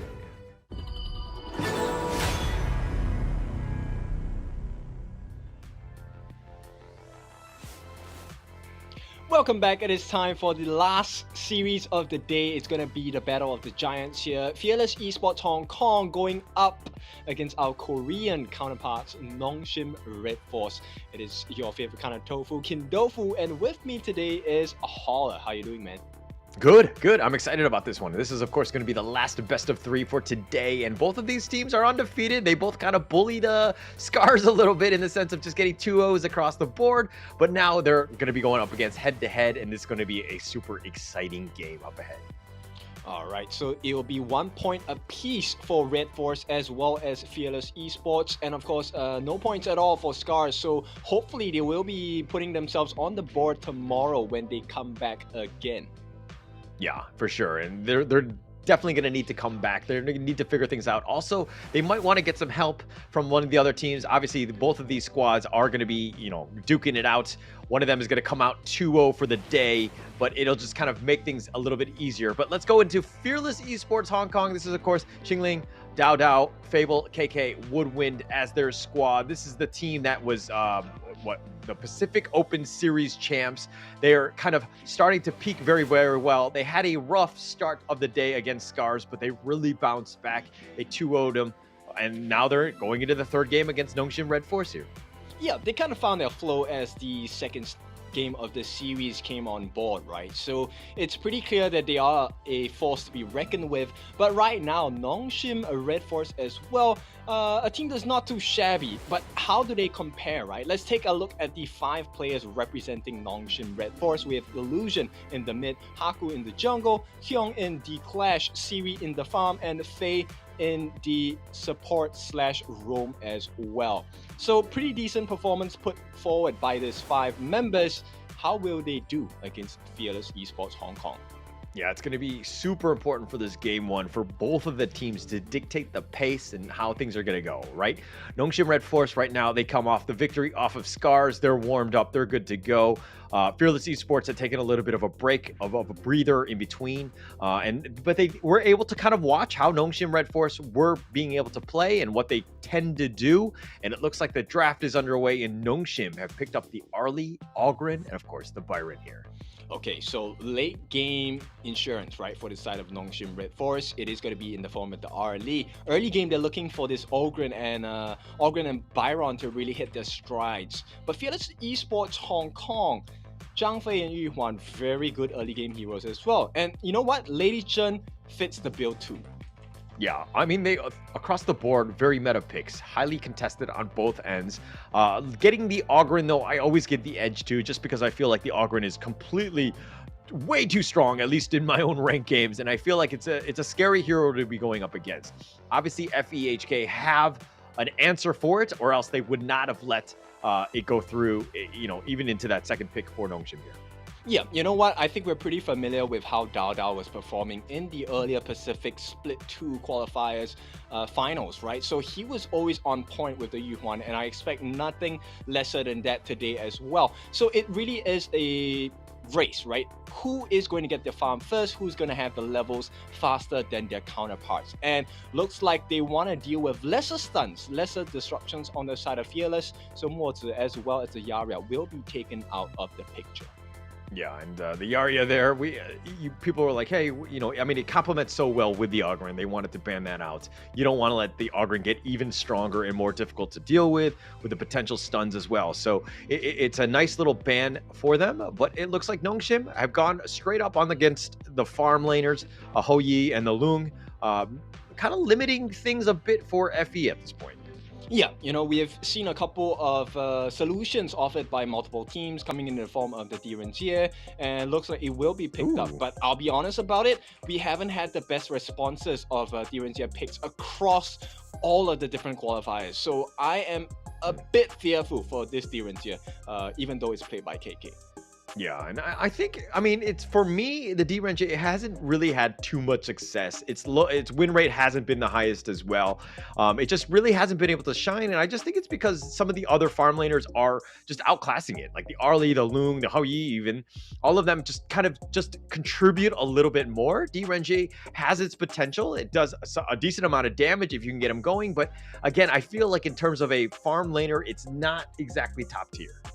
Yeah, at this point, and plus with the disruptions coming out from the Sun Bin and a Princess Frost, this is going to wrap up the Nongshim RedForce lineup, and I like it a lot. There's a lot of control, a lot of disruptions, and I would find it really difficult for the side of Fearless Esports to really hit their strides in the mid game. Yeah, and Fearless Esports right now, I feel you have the Zhang Fei that's kind of tanky. The Yuan, again, just has that heal and the way to deal with it. They pick up the Mayan to kind of just round out this draft, giving Xingling that Mayan. I think he's great on it. But going into this one, it's going to be really all about the back line. How did they get in there? Are they able to get control of them and just kind of burst them down at the right time? Right, so any preferences for the draft for either side so far? My brain tells me, and my brain is usually wrong, but Fearless Esports is probably the better draft, or the better players as well. But my heart is always with Nongshim RedForce because I like Shin Ramen. Sure, I think we can run with that as well. I think in terms of execution, it might be a little easier for the side of Fearless Esports, right? But if they play the cards right on the side of Nongshim, it could be a big win in the first game of this series. Yeah, it would be actually pretty huge. I think that, Fearless Esports, again, that first game against SCARZ kind of shook them up a bit, where they really weren't warmed up. I think that if they were to fall in this first game, that would be a huge shakeup. I want to see Nongshim RedForce kind of stick it to him, at least for that first game, to put a little bit of fear into Fearless Esports. Yeah, now wave clear slightly better for the side of Nongshim RedForce here. They will start to have their initial rotations as well. And it looks like they actually managed to steal away one of the jungle camps. Yeah, he's done a good job of just kind of just forcing it along, right? You want Faye's been great with that, just kind of invading or just making like contesting some of the easier camps, quote unquote. But Fearless Esports here doing a good job of just providing KK with all that space. DRenJ, we talk about the fact that it might not be top tier, but hey, if it's got enough farm, it can do the damage. It doesn't really matter. Yeah, you can definitely tell, right? He has KK has this confidence around him, and I think the Nongshim RedForce farm lane series is kind of buckling under that pressure as well. Oh, Haku. Yep, he's gonna go in 1-on-3. Conductor, so he's already at level 5. He's gonna try Woodwind falling low as well, and there's nothing to save him. First blood goes in the hands of Nongshim RedForce. Yeah, Haku not scared. He's going to go in 1 versus 3, realizing that the rest of his squad was going to be on his backside to help him out, and he set it up, and Haku, that's a great start. Yep, Xingling actually commits the flash there. Can they get the kill on Haku? Not gonna be that case here, and Haku walks away scot-free. Yeah, I actually thought Haku was going to go in, and I was like, what is he doing? He has no ult, he has no other skills, and he looked like he was going to be aggressive going into 1 versus 3. But I think this is the, you get drunk with power with the Ogryn. Like, you feel like you could take on the world, but sometimes you got to worry about your cooldowns. Yeah, but take a look at it, the very big discrepancy, right? He is already at 2.3k. Yeah, I mean, he's starting to get 2.5. Like, he's just stepping up. Obviously, that first blood really helped him. And it looks like they're trying to prioritize as much as possible, right? I mean, they're even letting Illusion just kind of help clear the wave a bit because he can kind of make the rotations around. And they're just securing as much farm as possible. We kind of saw this, what SCARZ was trying to do. But it looks like, so far, Nongshim have done a little bit better job of just kind of securing that farm for Haku. Yeah, so nothing too big in terms of difference yet, but it is a bit tough, right, for the side of Fearless Esports. Yeah, for sure. And I mean, it's a little bit, again, they're behind 1K. It's not the end of the world. We've seen teams time and time again be able to come back. But this is one of those things where, it's a little on the scary side, especially since Haku is starting to out-level Dao Dao, who's, 8-6 at this point. They're prioritizing as much as possible. And again, this is why Ogryn, very highly contested, must be first phase, banned if it's not going to be picked. Yep, the pacing is insane at this point. He's already halfway done towards that Eye of the Phoenix. Yeah, he's starting to get it. And I mean, 3.7, he's the win condition for Nongshim. Definitely putting themselves out, alleviating a lot of the pressure for Siri to not have to farm or to carry as much. Obviously, we expect Siri to get that farm and to do the damage, but, if Haku is getting all the farm and, and getting all the kills and net worth, it's not too bad of a big of an issue for Nongshim. Yeah, now I want to point your attention to KK. He hasn't really been touched this entire time. He's about 2.6 thousand at this point. Spark Force Dagger in his hands as well. Yeah, he's starting to get farm. Woodwind is going to spot this one out, but who's going to go? It is going to be an attempted steal. They will get the steal here. It is going to go into the hands of Fearless Esports. The damage has been laid down though. A lot of members on the side of Nongshim RedForce are a little bit low. Haku tries to go in. Will not be allowed entry into the backlines of Fearless Esports. And Fearless Esports Hong Kong walk away with the first neutral objective. Yo, that's a huge one for Woodwind. He just nonchalantly walks into the Tyrant Pit, gets the steal, walks out with the Unbridled Outburst. Nobody died, gets that steal. That's perfect play. So much time wasted and effort by Nongshim to kind of get that Tyrant, but to let it go to Woodwind, my friend, you got to do a little bit better than that. Well, this is the perfect picture, right, for the side of Fearless Esports. They didn't have the best start. Now they are kind of climbing their way back. Yeah, climbing their way back, trying to get themselves back in this game. Again, little top lane, little action. Yeah, Illusion going to try and get him with the Shattered Ice as well. Not going to really work out by Haku. It's a 3-on-1 at this point. Dao Dao waiting on the backlines. They will go for it. 2-on-1. Haku just gets all of the help on his hands. Will be soaking up the damage to allow that T1 to fall. And here we go. The backup has arrived. They're going to force out the ultimates coming in. It's going to be the Unending Sorrow. No, actually, no. It's going to be the Melody of Peace to come in with the heals for Dao Dao. But that's all they can do here. Yeah, Haku right there, just threatening, right? Forcing Jingling to play a little bit defensively. Dao Dao had to make that rotation to kind of help defend, but Haku was up in front. The rest of them, Kyung, Illusion, both of them took out that top T1. It's just space provided, space created, excuse me, and they ended up taking that tower. Really nice play by Nongshim. Yeah, Fearless at this point, I feel like they would want to commit. Unbridled Arbor is already committed, and here we go. Once again, it's going to be the Melody of Peace. So I don't think this is a perfect position for, Fearless Esports to take a fight. Yeah, they're going to back off here. And again, Fearless Esports using their skills just very defensively, just surviving. Yes, they're looking to sustain, but Nongshim is kind of like poking and prodding at you. See what your reaction is. If you use the things like the Unbridled Outburst, then they look to disengage. But then now they know that, the timer of that cooldown is going to be there. Yep, and now matching of the itemization as well. Kyung gets his hands onto the Exit Torment, and he gets a tier 2. This is 6.5 minutes into the game. Yeah, very quickly done. And again, it's just about the rotations, the moving around, seeing where they are. They were in their own jungle. They've been pushed back, but it looks like there's a little action in the mid lane. Yep, that's a lot of damage, and here comes the heals as well. Once again, Dao Dao forced to use his ultimates prematurely before the actual fight. Yeah, no real chance. Again, just staying alive. And again, I mean, it's not the biggest issue because of the fact that it's still really early in the game. But like later on the mid game, this is very depressing. You don't want Dao Dao to be using those unending sorrows that early in those team fights. He wants to be up front, just trying to do damage, chipping away. And then when he gets focused, he uses the unending sorrow to get out of jail free. Yeah, now, bear in mind, KK has had a lot of time and space to farm. He does have his 2 core items, the Doomsday, along with the Spark Pulse Jag as well. Yeah. Okay, so he's getting the right items, and now they're being pushed along. But Nongshim, look at this.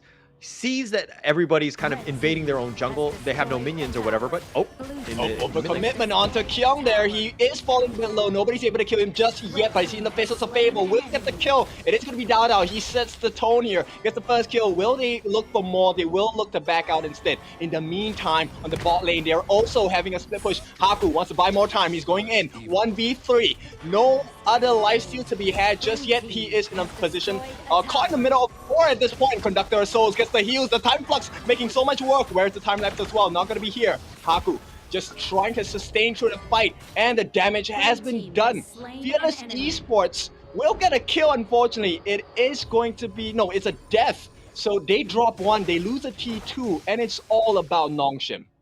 Yeah, it's all about Nongshim there. Haku is up in front, and you're kind of wondering, hey, why is he going 1 versus 3, 1 versus 4? It was more to just provide space for Siri, who was pushing in that bottom lane. Jinglin had actually made a rotation to kind of deal with it, and this is the replay where Siri catches out Jinglin, gets the solo kill, and that's perfectly what you would wanted to have done. Plus, they had taken the bottom T2, so again, Nongshim understanding what they need to do, how to attract attention in one place, but the real fight is somewhere else.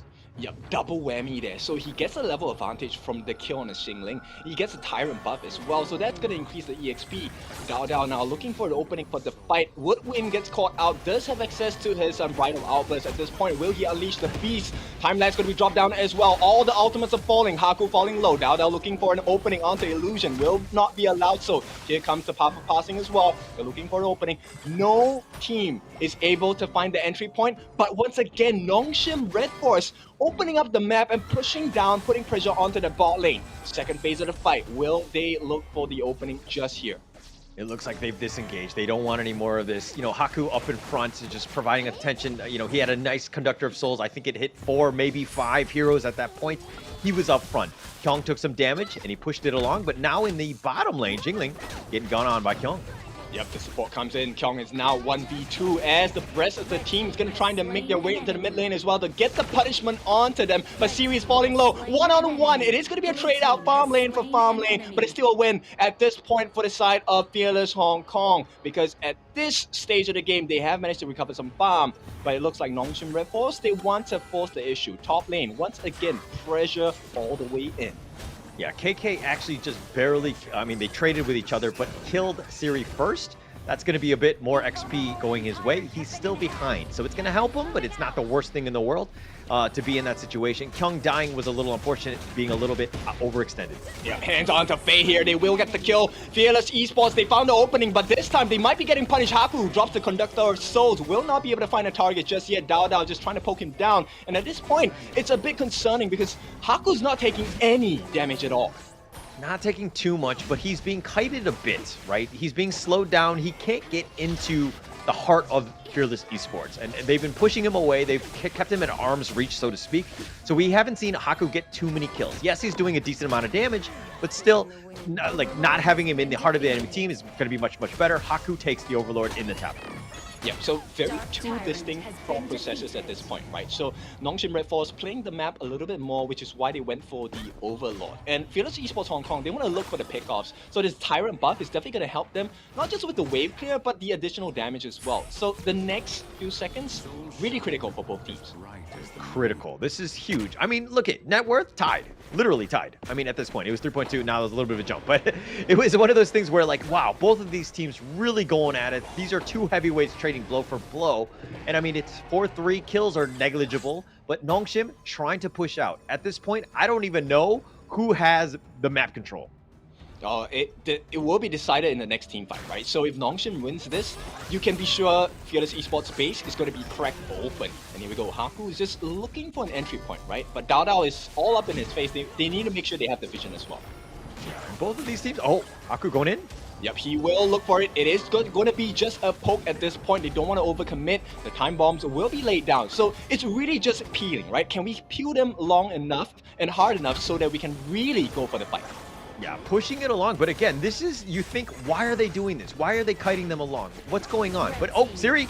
Oh, first kill. It is going to be Siri who's taken down, and this is the marker they've been looking for. Fearless Esports going on to Haku. It is a 2v3, but the backup has come from the backlines as well. Dao Dao looking for it. They will lose out KK, so no farm names, but the damage is still able to be laid down at this point. Haku, supported by Illusion. Dao Dao in a 1v2. Does he have ultimates? He will commit it at this point. Going for Illusion. Half passing slows it down, but will not be able to stop the death. But one-on-one, Haku gets the return kill, but it's still in favor of Fearless Esports Hong Kong because they have two members still surviving. Haku, this Ogren is crazy. He was so low, he should have been killed, but oh, the Ocean of Tears. Yep, it is going to be a finishing blow, a rampage, as Fearless Esports now run rampant across the map, but they have to make some security measures because the bot lane is being threatened at this point. Looks like they will let it go. Okay, yeah, definitely let it go at this point. I mean, Haku right now, I was complimenting. I was just like, oh, he just survived. And then he gets blown up right there. So I guess that one's on me for directing that attention to Haku right there. But him dying here, he's level 15, still has a slight advantage. Obviously, dying there was a little unfortunate for him. But hey, Nongshim, they lost a lot of their team members at this point. They're actually behind now. Yep, it's a bit unfortunate, right? And with the EXP swing, now Fearless Esports Hong Kong, they have a decent equilibrium across the map, right? Most of them are going to be close to the 15 level mark, max level. Yeah, and look, let's talk about the net worth here, right? Jingling is actually the highest on his team, 10.2k. He's just been on point. He's 4-1-1, and he's just been doing, and he's been an absolute destroyer, providing a lot of space. And KK is doing a decent amount of damage with that space provided. Yeah, now at this point it really is about positioning, and looks like the map pressure is starting to feel in from the side of Fearless Esports Hong Kong. Yeah, it looks like they're going to push in the top lane. The minions are there as well. It looks like Haku's going to deal with this minion siege catapult here. But oh, they got Kyung. Yep, it is going to be a big one. Kyung, without Kyung, there is no initiation of it besides Haku, and that's a really dangerous position. Now they can only choose to disengage. T2 being put under pressure as the next wave is going to start marching in. Yeah, and I think that Kyung is just a little over-aggressive. I don't think he's tanky enough to be that front liner just yet. Oh, but Jingling. Yep, he's working hard. The team is going to try and back him up. Not going to be apparent at this point, but it doesn't matter, right? T2 already taken in the mid lane. Now they just need to make sure they, manage that bottom wave, because we've already seen how it's like if you miss out the important markers like clearing the waves. Yeah, super important to understand, to have that map awareness. I mean, it looks like they knew Fearless Esports was going to take the Tyrant, so they went for the Overlord themselves. They do pick that one up. Dao Dao is slowly whittling it away, and Tyrant actually just goes, he's like, yo, this damage is so little, I'm just going to go back in the cave and heal. Unfortunate, Haku actually catches eyes onto what's happening here. Goes in, tries for the steal. Will he be able to get it? Will not be able to, gets frozen in the process as well, but it's all okay, right? Nongshim RedForce, they're fine with this happening. Now, the Overlord and the Shadow Vanguards will start making their way, taking flight onto the top lane as well. Yeah, it's going to be pushing, right? This is good. So space provided, at least in that top lane, but now Nongshim can use that. Oh, They Siri do gets take a mid caught! T1. Yep, it's gonna be unstoppable, and that was all credits to Sinlin. Here we go, the beast form has been dropped as well. Sinlin looking for more, gets a whatever. Now they're looking for an opening, and at this point, Fearless Esports will be deterred by that path of passing. Haku is the only thing standing in their way. Yeah, hello Siri, you are now dead. It looks like he's down for about 25 more seconds, unfortunately for him, and really, they can't fight without that. So it's like one of those things where if Kyung went down, they couldn't fight, they had to defend. Nongshim, Siri went down. Again, they have to back off, they can't really fight. So it's one of those things where, hey, you gotta be super careful. If we're gonna team fight, we all need to go together and not get picked off like that. Yep, look at Singling though. Every single whatever he does just puts so much hurt onto the side of Nongshim RedForce. Now, because of this rotations by Singling, they have managed to take the T3 in the middle. The base has been equally cracked open on the side of Nongshim. Yeah, it's wide open in that mid lane. That's going to be a little bit scary for Nongshim, who have done a decent job, especially early, but they're starting to falter.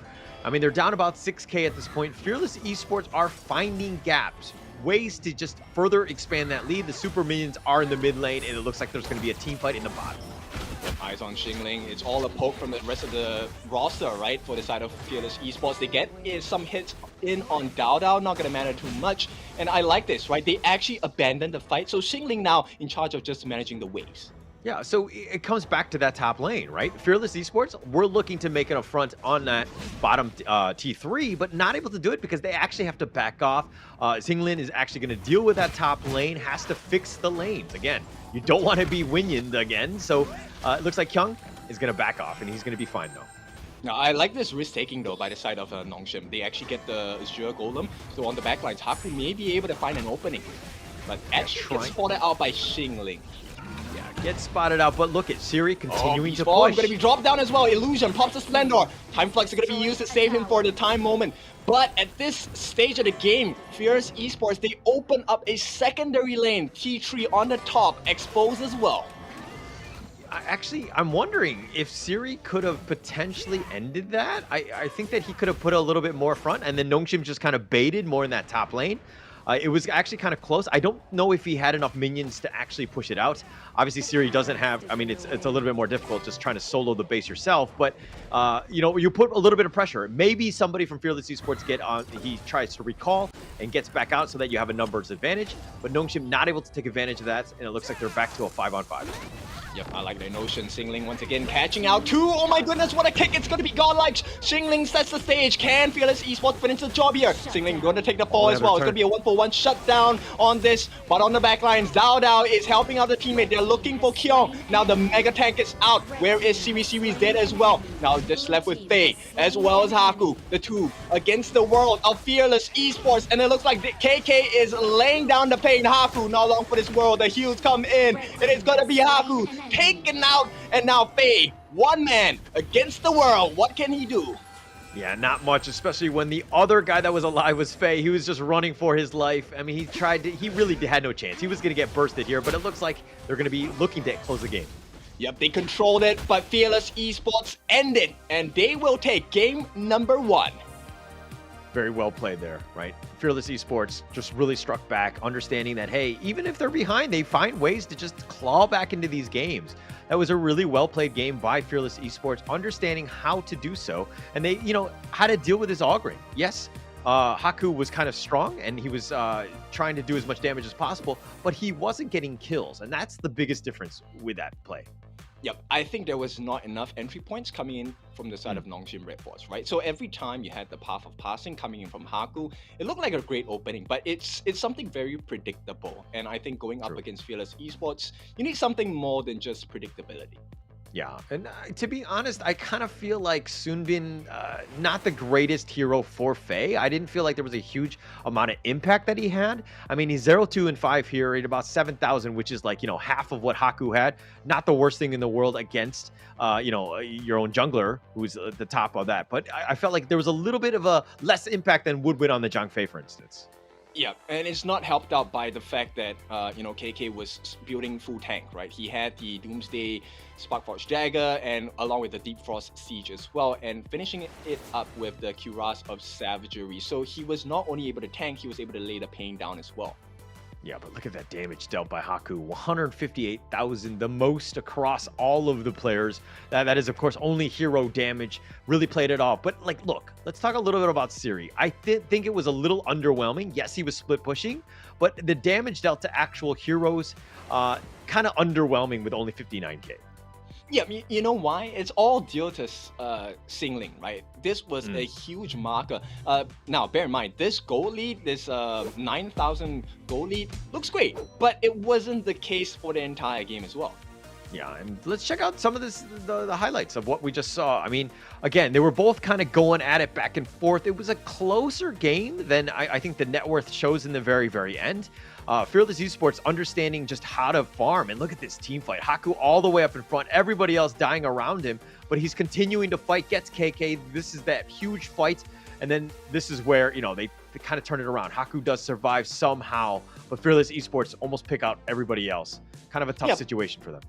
You know, but right at the start of the fight, I think Siri got taken out, and this is where the difference maker is, right? Because Singling is able to catch multiple people together with the whatever, and they get serious, and when you have so much CC, it's really hard to play as Nongshim RedForce. Yeah, it's tough. And so this is kind of where, like, is the Faye Soon being the right hero here? I feel like they needed a little bit more control or some ways to deal with all that CC to kind of just cleanse it, right? I think you need something to really think about this in terms of like a draft. Yeah, maybe a Zhuangzi, you know, with the butterfly effect. But nonetheless, let's take a look. Once again, Dao retains that MVP position, this time dealing a total of 149,000 damage across the entire map to the members of the side of Nongshim RedForce 5, 1, and 6. If I want a jungler, I want Dao in my team. All right, I want my junglers to 150,000 damage minimum. This guy did not hit that threshold. I'm just kidding. Of course, I would want Dao to be on my team. He just had a monster game. That was a great game for this MVP for Dao. We expected this, and we expect him to continue on into game 2 because, again, he's just an absolute beast. I'll be honest, I didn't expect it to be this close. So I think there is a silver lining for the side of Nongshim RedForce. Now, they are still a force to be reckoned with. This is just the first game, and I don't expect a super clean one. After this learning lesson from the side of Fearless Esports Hong Kong, I think, you know, our Korean counterparts here, Nongshim RedForce, should be able to figure something out. But, you know, we'll give them some time to figure it out. We'll go on a short break. When we're back, let's see if Fearless Esports will deal the killing blow over to the Korean counterparts.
Never let them tell you what you can't do. Don't change your way.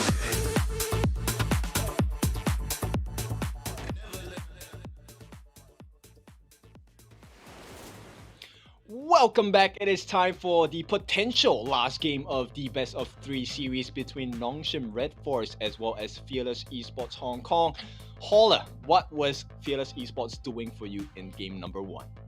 They were doing quite a lot. I mean, we saw the Dao show and on the Yuan just kind of take over, right? Just up in front, just doing a lot of damage and just being this nuisance and just like picking them off. But let's talk a little bit about Xinglin, because I feel like Xinglin really made Siri just have one of the toughest games ever. You know, on that Arlie, he was looking to split push, but every single time he was there, he just got caught. It was like, you know, Xinglin just had his number throughout the entire game. Yeah, it's like he did some research on the series, right? And he just pulled off the expose of the century at this point. And now it's going to be a huge mental challenge for the side of Siri, because how do you recover from that? Yeah, and that's going to be the biggest thing, right? We haven't really seen teams really bounce back. And this is one of those things where it's a double elimination, right? This team is not going away. You have a potential to play them. I mean, you're going to play them again tomorrow. So you want to get your strategies right. And at this point, playing hard, even into game 2, just make things difficult for them so that they actually start to fear you. Yeah, exactly. And at this point now, it feels like Nongshim's RedForce solution is, you know what, let's take the Arlie again. It was just maybe a misplay per se. But Fearless Esports Hong Kong, they're going to follow up with the exact same picks here. Yeah, and if it ain't broke, why fix it, right? I think that it's going to be fine for them, and just picking that up. Again, I think that they need to be a little bit more ways to protect the Arlie. I think Siri has the potential to do the damage, but she's very squishy, and it's hard to get away from people that just want to get up on you like the Mayan. Okay, so you know what? Nongshim RedForce, the way they are drafting, it tells me, no, it is not a draft issue. It's really more of a execution issue. Yeah. Now, the big question is, does Nongshim RedForce ban out the Mayin? I mean, it will be interesting to see if they want to do that, right? I think that this is looking to be awfully similar to what we saw in game 1 in terms of the draft. Agree with your thought process that, Nongshim doesn't think it's a draft issue. And I do agree. I think that they're still meta. They were playing things correctly. They were getting the Ogren as much farm as possible on the Haku. So I don't think that that's wrong. They were able to do damage, but it's just like the follow-up. It's like the complementary execution of, or the team fight coordination, so to speak. Yeah, but this time now, they won't have the benefit of the time flux, right? I think time flux for the Sun Bin was huge in the team fights for the side of Nongshim RedForce, and paired it up with the ban onto Princess Frost, right? Who do you go with if you're from the side of Nongshim RedForce? Yeah, look, I'm not a huge fan of the Sun Bin pick. I know you like it. It was just banned here. Fearless Esports definitely had an issue with it, and they decided to ban it. But I think that there are better heroes to get into going into this one. And we'll find out, because, again, this 4th pick by Fearless Esports will be very telling of them. They're going to stick with their D-Renge. They're going to go with that. But to go into this one, Nongshim, they need to figure out ways to just, again, protect the Arlie. How do you do that? Yeah, you know, it's a double-edged sword, because I obviously am much more aggressive in my mindset. I would prefer Lianpo in the support role for the side of Nongshim, right? So offense is the best defense. Let's make life difficult for them to execute the combinations as well. In fact, with the Tremor Smash, we can kind of proc the legal immunity from D-Rengier, and it's just one stack of it, right? I have 3 smashes. Yeah, I mean, that's one option, right? Just setting that one up. And again, it just kind of creates a little bit more chaos, but it looks like they're going to go with the Angela Motes pick. I like this. You have the Chaos Cinder Cannon Blast combination into the Blazing Brilliance that just burns and blows somebody up. I think Nongshim needed a little bit more help from the other heroes, and this is a nice 1-2 punch to kind of add into that. Oh yeah, for sure, right? Hopefully that will be the knockout blow. We've already seen the premise of having a good Angela that bursts from the Chaos in the Blazing Brilliance combination is something that is really hard to deal with. And one of the things is a tank shredder. So this Zhang Fei might not matter as much. Yeah, might not matter as much, but I think that he has the potential to just, push people away, and just all you want to do is stay alive and potentially, help your own teammates as well.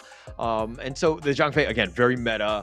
I think that it's still a very good pick. You're almost always going to be okay with the Zhang Fei on your team.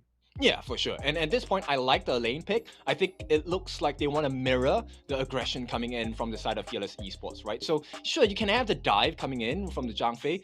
Our lane will do the same to your backline.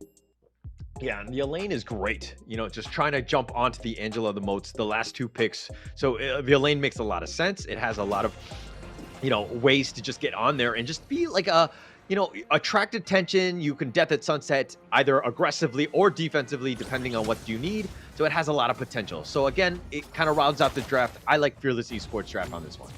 Yep, let's take a look at how this game is going to go. Potential last game here. Nongshim RedForce looking for survival against Fearless Esports Hong Kong. Yeah, and this would be huge for them, right? Nongshim realizing that they lost the first game, not the end of the world. Let's figure out how to bounce back, really stick it to Fearless Esports. Because right now, Fearless Esports must be feeling good. I mean, if they were to 2-0 both of the squads, you got to be feeling super confident going into day 2. Yep, essentially they have already half punched their ticket to the Kings Championship happening in October, right? Okay, half punch doesn't count, right? If you're gonna go to a carnival or fair, that's not how it works, okay? It's either a full punch or it's nothing, all right? All right, obviously I haven't worked as an ticketing admin before, but you know, this is how it's gonna be. Okay, yes. I just want to clarify because, you know, none of this half punching stuff, it's not going to happen. But all right, let's talk a little bit about Nongshim. Of course, we know that Haku on the Ogren, probably your biggest carry here. But Fearless Esports, who needs to really step up in this game to just kind of close out the series? I think it has to be the Elaine, right? Because at this point, he's going to be the marker of entry. Because Dao Dao is definitely going to tank up the front lines, but Dao Dao is falling a bit low. Here comes the counter initiation as well. Illusion falling quite low. But I don't think there's going to be a killing blow just yet. Cannon Blast does not land on its mark, but Haku's around the corner, and they might be pushing Dao Dao out of space at this point. Going to use the Tragic Beauty and the Mournful Tempo, but here comes the invade. Oh my goodness, a big one. Haku secures that EXP. Yeah, just takes the with his smite. He just then path of passing / surfboards on out of there, and he's going to be fine. Just backing off. Haku just being, you know, providing a little bit of aggression in this mid lane, just taking some of the farm away from Illusion here. Yeah, and at this point, I think I like this aggression, right, coming out from Nongshim. They have stolen quite a few camps already. Fearless Esports has not done the same, but I think maybe they're just having slightly more last hits in the lane. Yeah, and Xingling backing off here. And I think that another one. Oh, and another one. DJ Kali? No? Okay. Yeah. And another one. But okay, Xingling, I think, is the biggest one. I think he was the X factor in that last game. Really set them up for success. Just being able to just kind of harass the Siri, get up on him, do a lot of damage. I think if Nongshim kind of put a little bit more pressure on the Xingling where he isn't able to free farm as much as he did in the last game, I think they're going to have a much better time. Oh, for sure. I like the bait play there with the fake TP from Kyong. That's going to slow down the aggression from Fearless Esports Hong Kong. They could have taken so much more damage onto this T1 on the bot lane. Yeah, it would have helped, right? But it looks like Fearless Esports providing a lot of resources in that bottom lane. Fable is just sticking around looking for that perfect Ocean of Tears.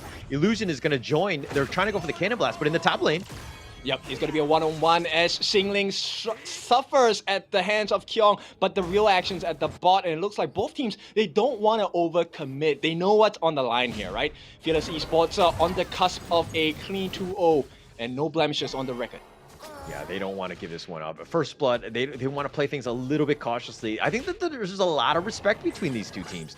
They're not doing anything like super aggressive, forcing it out, making things happen. But it's more of like, hey, what is happening? Where are the minions? How do we just slow the game down?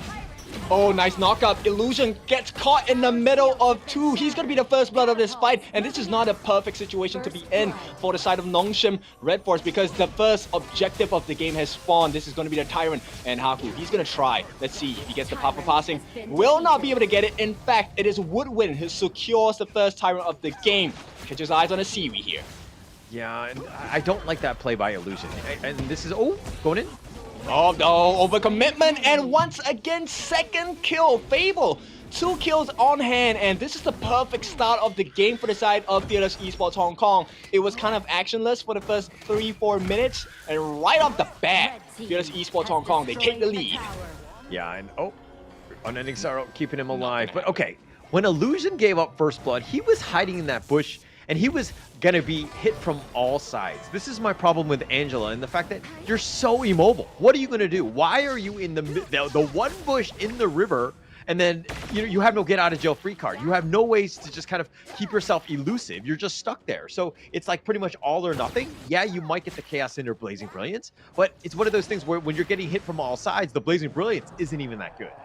I mean, it's a high risk, high reward kind of play, right? And if you take a look at what Fearless Esports Hong Kong are doing, they're kind of ramping up the pacing, because instead of going for the Venomous Staff as a utility, Fable actually went for the Mask of Agony. They want to end this game quick. They want to melt them down. Yeah, and it makes a lot of sense. I mean, they're starting to feel it. Fearless Esports, again, very good with the lead. They understand how to play things out. Although Blazing Brilliance. Not going to do much at this point, right? What can they do? Haku is now in the middle of 3. The stuns might come in, and it's not going to be helpful at all for the side of Nongshim RedForce. Yeah, but one thing to take note of, KK did fall in that bottom lane. Nongshim now have a numbers advantage. Okay, it's going to be a 3, 4, 5 members on the side of Nongshim RedForce. It's Haku. He gets stunned up. Not enough damage. Conductor Su is going to be laid down. Dao in trouble at this point. Going to make it out safely. The save comes in, but Siri gets the kill onto the mid laner. They trade out. 2 for 1 at this point. Is it big enough for the side of Nongshim? A good trade? Not enough. They will not be able to take the T1. And Fearless Esports Hong Kong survive. Yes, somehow survived, but I would say actually it's on Xinglin, right? The bat signal was being put up in the sky. Haku was chasing after them. Everyone from Fearless Esports was on the run, but then Xinglin came out and just destroyed Haku, got that kill, and that's going to be a huge one. Xinglin with this superhero save. Okay, I didn't notice it, but how did KK die, man? KK just died. He got ganked in the bottom lane. I think he got cannon blasted and then just kind of set up with the Kyung. Okay, so I mean, we do see the merits, right, of Nongshim RedForce's draft with the instant combination. Cannon Blast into Chaos Cinders, instant kill because you have the Blazing Brilliance as well. Yeah, and I mean, it kind of set up. I mean, the draft is decent. I don't have an issue with it. I just feel like it's all about execution at this point. Yeah, but it's tough, right? Because they play from range, and all they have to do on the side of Fearless is to sidestep all of the skills, right? Blazing Brilliance, yes, is a long-range skill, but the range isn't as crazy as all Angela players would like it to be. And Fearless Esports Hong Kong, they definitely know the extension of the range. Yeah. I mean, understanding that is key, right? In sort of any sort of potential team fight, the kiting and the poking and the prodding and everything is going to be super important. So just kind of forcing that out. But Haku, oh, he's going to get caught on. Yep, he's going to get caught. Conductor so is going to be laid down as well. Haku falling so low, but it is going to be death at sunset. Rightly so. Nice kill on Singling, and this is going to open up the doors for the T1 on the mid. Dao taking a couple of hits as well. Does he have his ultimate? Will have it as well. It's going to be the Melody of Peace this time. The healing function coming out as they look to put more pressure in the T2. Faye gonna lay down a couple of Cannon Blasts, Chaos Cinders as well, but there's too much damage. Faye is so low, he has to back off, and once again, Fearless Esports take another win, and now the map is open. Yeah, and this is kind of what you're talking about. Okay, you know, when teams, we talk about, we make the joke that, hey, they either win or they learn, right? But Fearless Esports, they won last game, and they learned because of the fact that they actually went with the Elaine pick. That Death at Sunset, picking off Haku, key. Haku got away so many times, and as I say that, sorry, Haku did get the steal on this one, but Haku gets away because of the fact that, you know, he has that path to pass. Yep, they get the steal, but can they survive the fight? That's the big one. They don't look any lower on the side of Fearless Esports. They get the first kill of this. It's going to be Haku and Kyung. 2 deaths in the space of 10 seconds. Now Illusion, Siri, and Faye, they don't have the tank ability. And KK, he's super healthy. The Leaping Savior are going to lay down the shields as well. It is all about Fearless Esports Hong Kong. They got the buff stolen, but they're going to take away the structures on the side of Nongshim RedForce's base. Yeah, I don't think, I mean, that's not the worst thing in the world for Fearless Esports, if anything. They got those 2 kills, it sets things up, and it looks like they're going to even push into the bottom T3, do a little chip damage, but Haku's back up, and it looks like Fearless Esports are kind of just looking to back off and regroup. Yeah, 3,000 gold in the pocket in advantage. Now they have control of the entire map as well. The reset's going to come in for the Shadow Overlord in a half a minute or so, and I don't see how this is going to be good for the side of Nongshim RedForce. Yeah, this is going to be tough. I mean, they're already down about 4K. They're just trying to find ways to get back in. But Fearless Esports attacking on all levels, right? Siri pushing the bottom lane. Haku is just looking to invade the enemy jungle, so they're giving up their own, T2s for some sort of farm, just trying to get anything on the map. Yep, Haku doesn't want to risk the walk back. Even with the pass of passing, he will look to initiate that TP. But once again, Siri gets caught out. It's two different members. He's going to use his lift step. Not going to be able to survive for much longer. He's going to slip and slide, but he slides into his death. Right now, it is about the Shadow Overlord. All of the attention is going to be placed on it for the side of Nongshim RedForce. But the cavalry is here. Will they get the steal? They will have to let it reset. And right now, Chaos Cinder is laid down. The stuns come in, but Leaping Savior gives them the shield as well. The Beast Form has been unleashed. And once again, Dao on the back lines. He's going to make life a hell for the side of Nongshim RedForce. The spice is just not enough. Fearless Esports, they take 3 as they march down the mid lane. Yeah, it looks like they're going to be almost looking to end this game here. Kyung actually has to recall back, but they're continuing. Yep, they're gonna try and get the stuns on. The life bars are falling low, but it's still a kill. Kyung out of the picture, out of the game. And it looks like Fearless Esports will not be denied. Once again, congratulations, a clean 2-0. They sit atop of the table. Yeah, and that's perfectly what you wanted from Fearless Esports, right? I think Xinglin just had Siri's number throughout. Siri's going to go home tonight. He's going to be sleeping, and he's going to have nightmares of Xinglin just chasing after him, just chasing him down to the ends of the earth, making sure that he has a bad game. But Nongshim RedForce, man, they got pummeled on that one.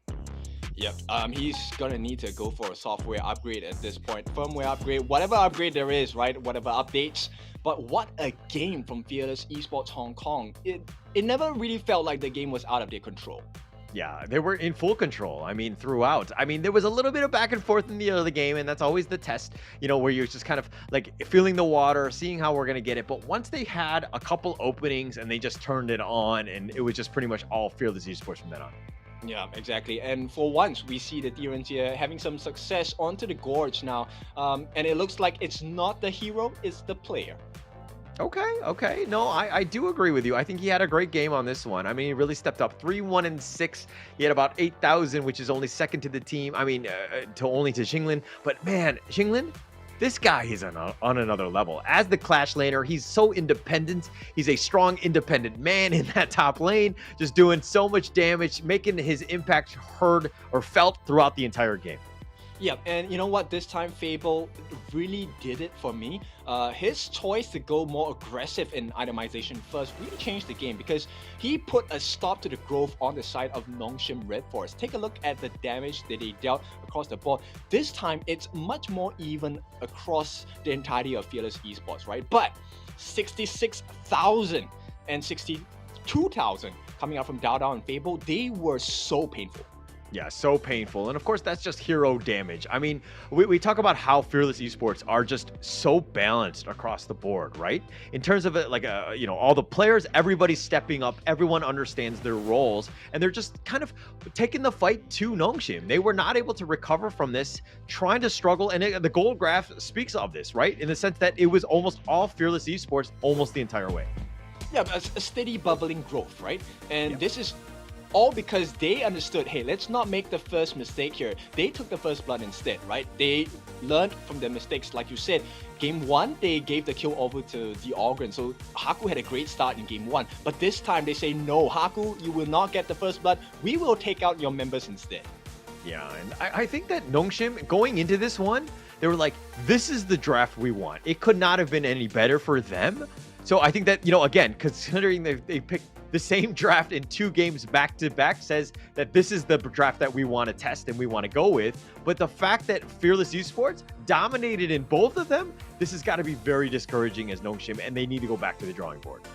Yeah, it's just a better understanding of the heroes, right? They fully understood Illusion's range, and they just played around that circle of that damage. And once again, MVP Dao, he made sure the distancing was always correct. He dove when it mattered. He made sure the distance was always far away, and Illusion could never hit that damage counter onto his counterparts on the team. Yeah, for sure. And I think that, I think production was just like, hey, we don't want to update this screen and we're just going to have doubt. No, I'm just kidding. Okay. Of course, he's going to be the MVP. He just like his vision, his damage, everything that you want to do for the Yuan he's just been on point. And the fact that they were like, hey, we're going to give up the Ogren. We have the Yuan. We're going to be fine. We have nothing to worry about. We know how to counter him. Yeah, you want this, you want, right? So this is Fearless Esports Hong Kong. They are going to make it out into the second day of the competition, atop of everyone, not dropping a single match, 2-0s across the board. Now, this is going to put them at the best chance of qualifying in and representing the Pacific region's play-in for the Kings Championship. Yeah, and we want the best coming in from the Pacific squad, right? I mean, there's only 3 teams here, but it looks like they're really showing up. I mean, they're the Pacific Open Series champs, and they might even win out in the Pacific play-in as well. Well deserved if they can move on. But of course, I'm getting way ahead of myself, considering we have a whole nother day with 3 more games. Of course, it's going to be SCARZ, it's going to be FE, Fearless Esports Hong Kong, and of course, Nongshim. The round robin, the secondary one, is going to happen tomorrow. Oh yeah, for sure. And tomorrow will be a tougher day. So you know what? Today has been a day of feeling each other out. They kind of know, okay, these are the standards. These are the inclinations of every team. So tonight is a very important timeline for all 3 teams. How do we, reinforce the strategies that we have? How do we make ourselves even stronger? Tomorrow is not going to be a day of clean sweeps, right? So tomorrow we will see you back here again at 4 p.m. GMT +8, where Nongshim RedForce going to take a return game against Fearless Esports at the start of the day, and then we'll have our rematch between SCARZ and Fearless Esports, and finally we will conclude with SCARZ against RedForce Nongshim. Now, Yeah. tomorrow, I'm expecting 2-1s across the board, man. Yeah, I'm hoping so, right? I think both of these, all 3 teams right now have learned quite a bit. I think that tomorrow is going to be even spicier. Teams are going to just want it more. They're going to have the right counters. They need to do their research. So it's going to be very interesting going into day 2. But of course, we had a great day 1. Thank you, Kindo Fu. And my name is Hauler, and we will see you tomorrow.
tell you what you can't do. Don't change your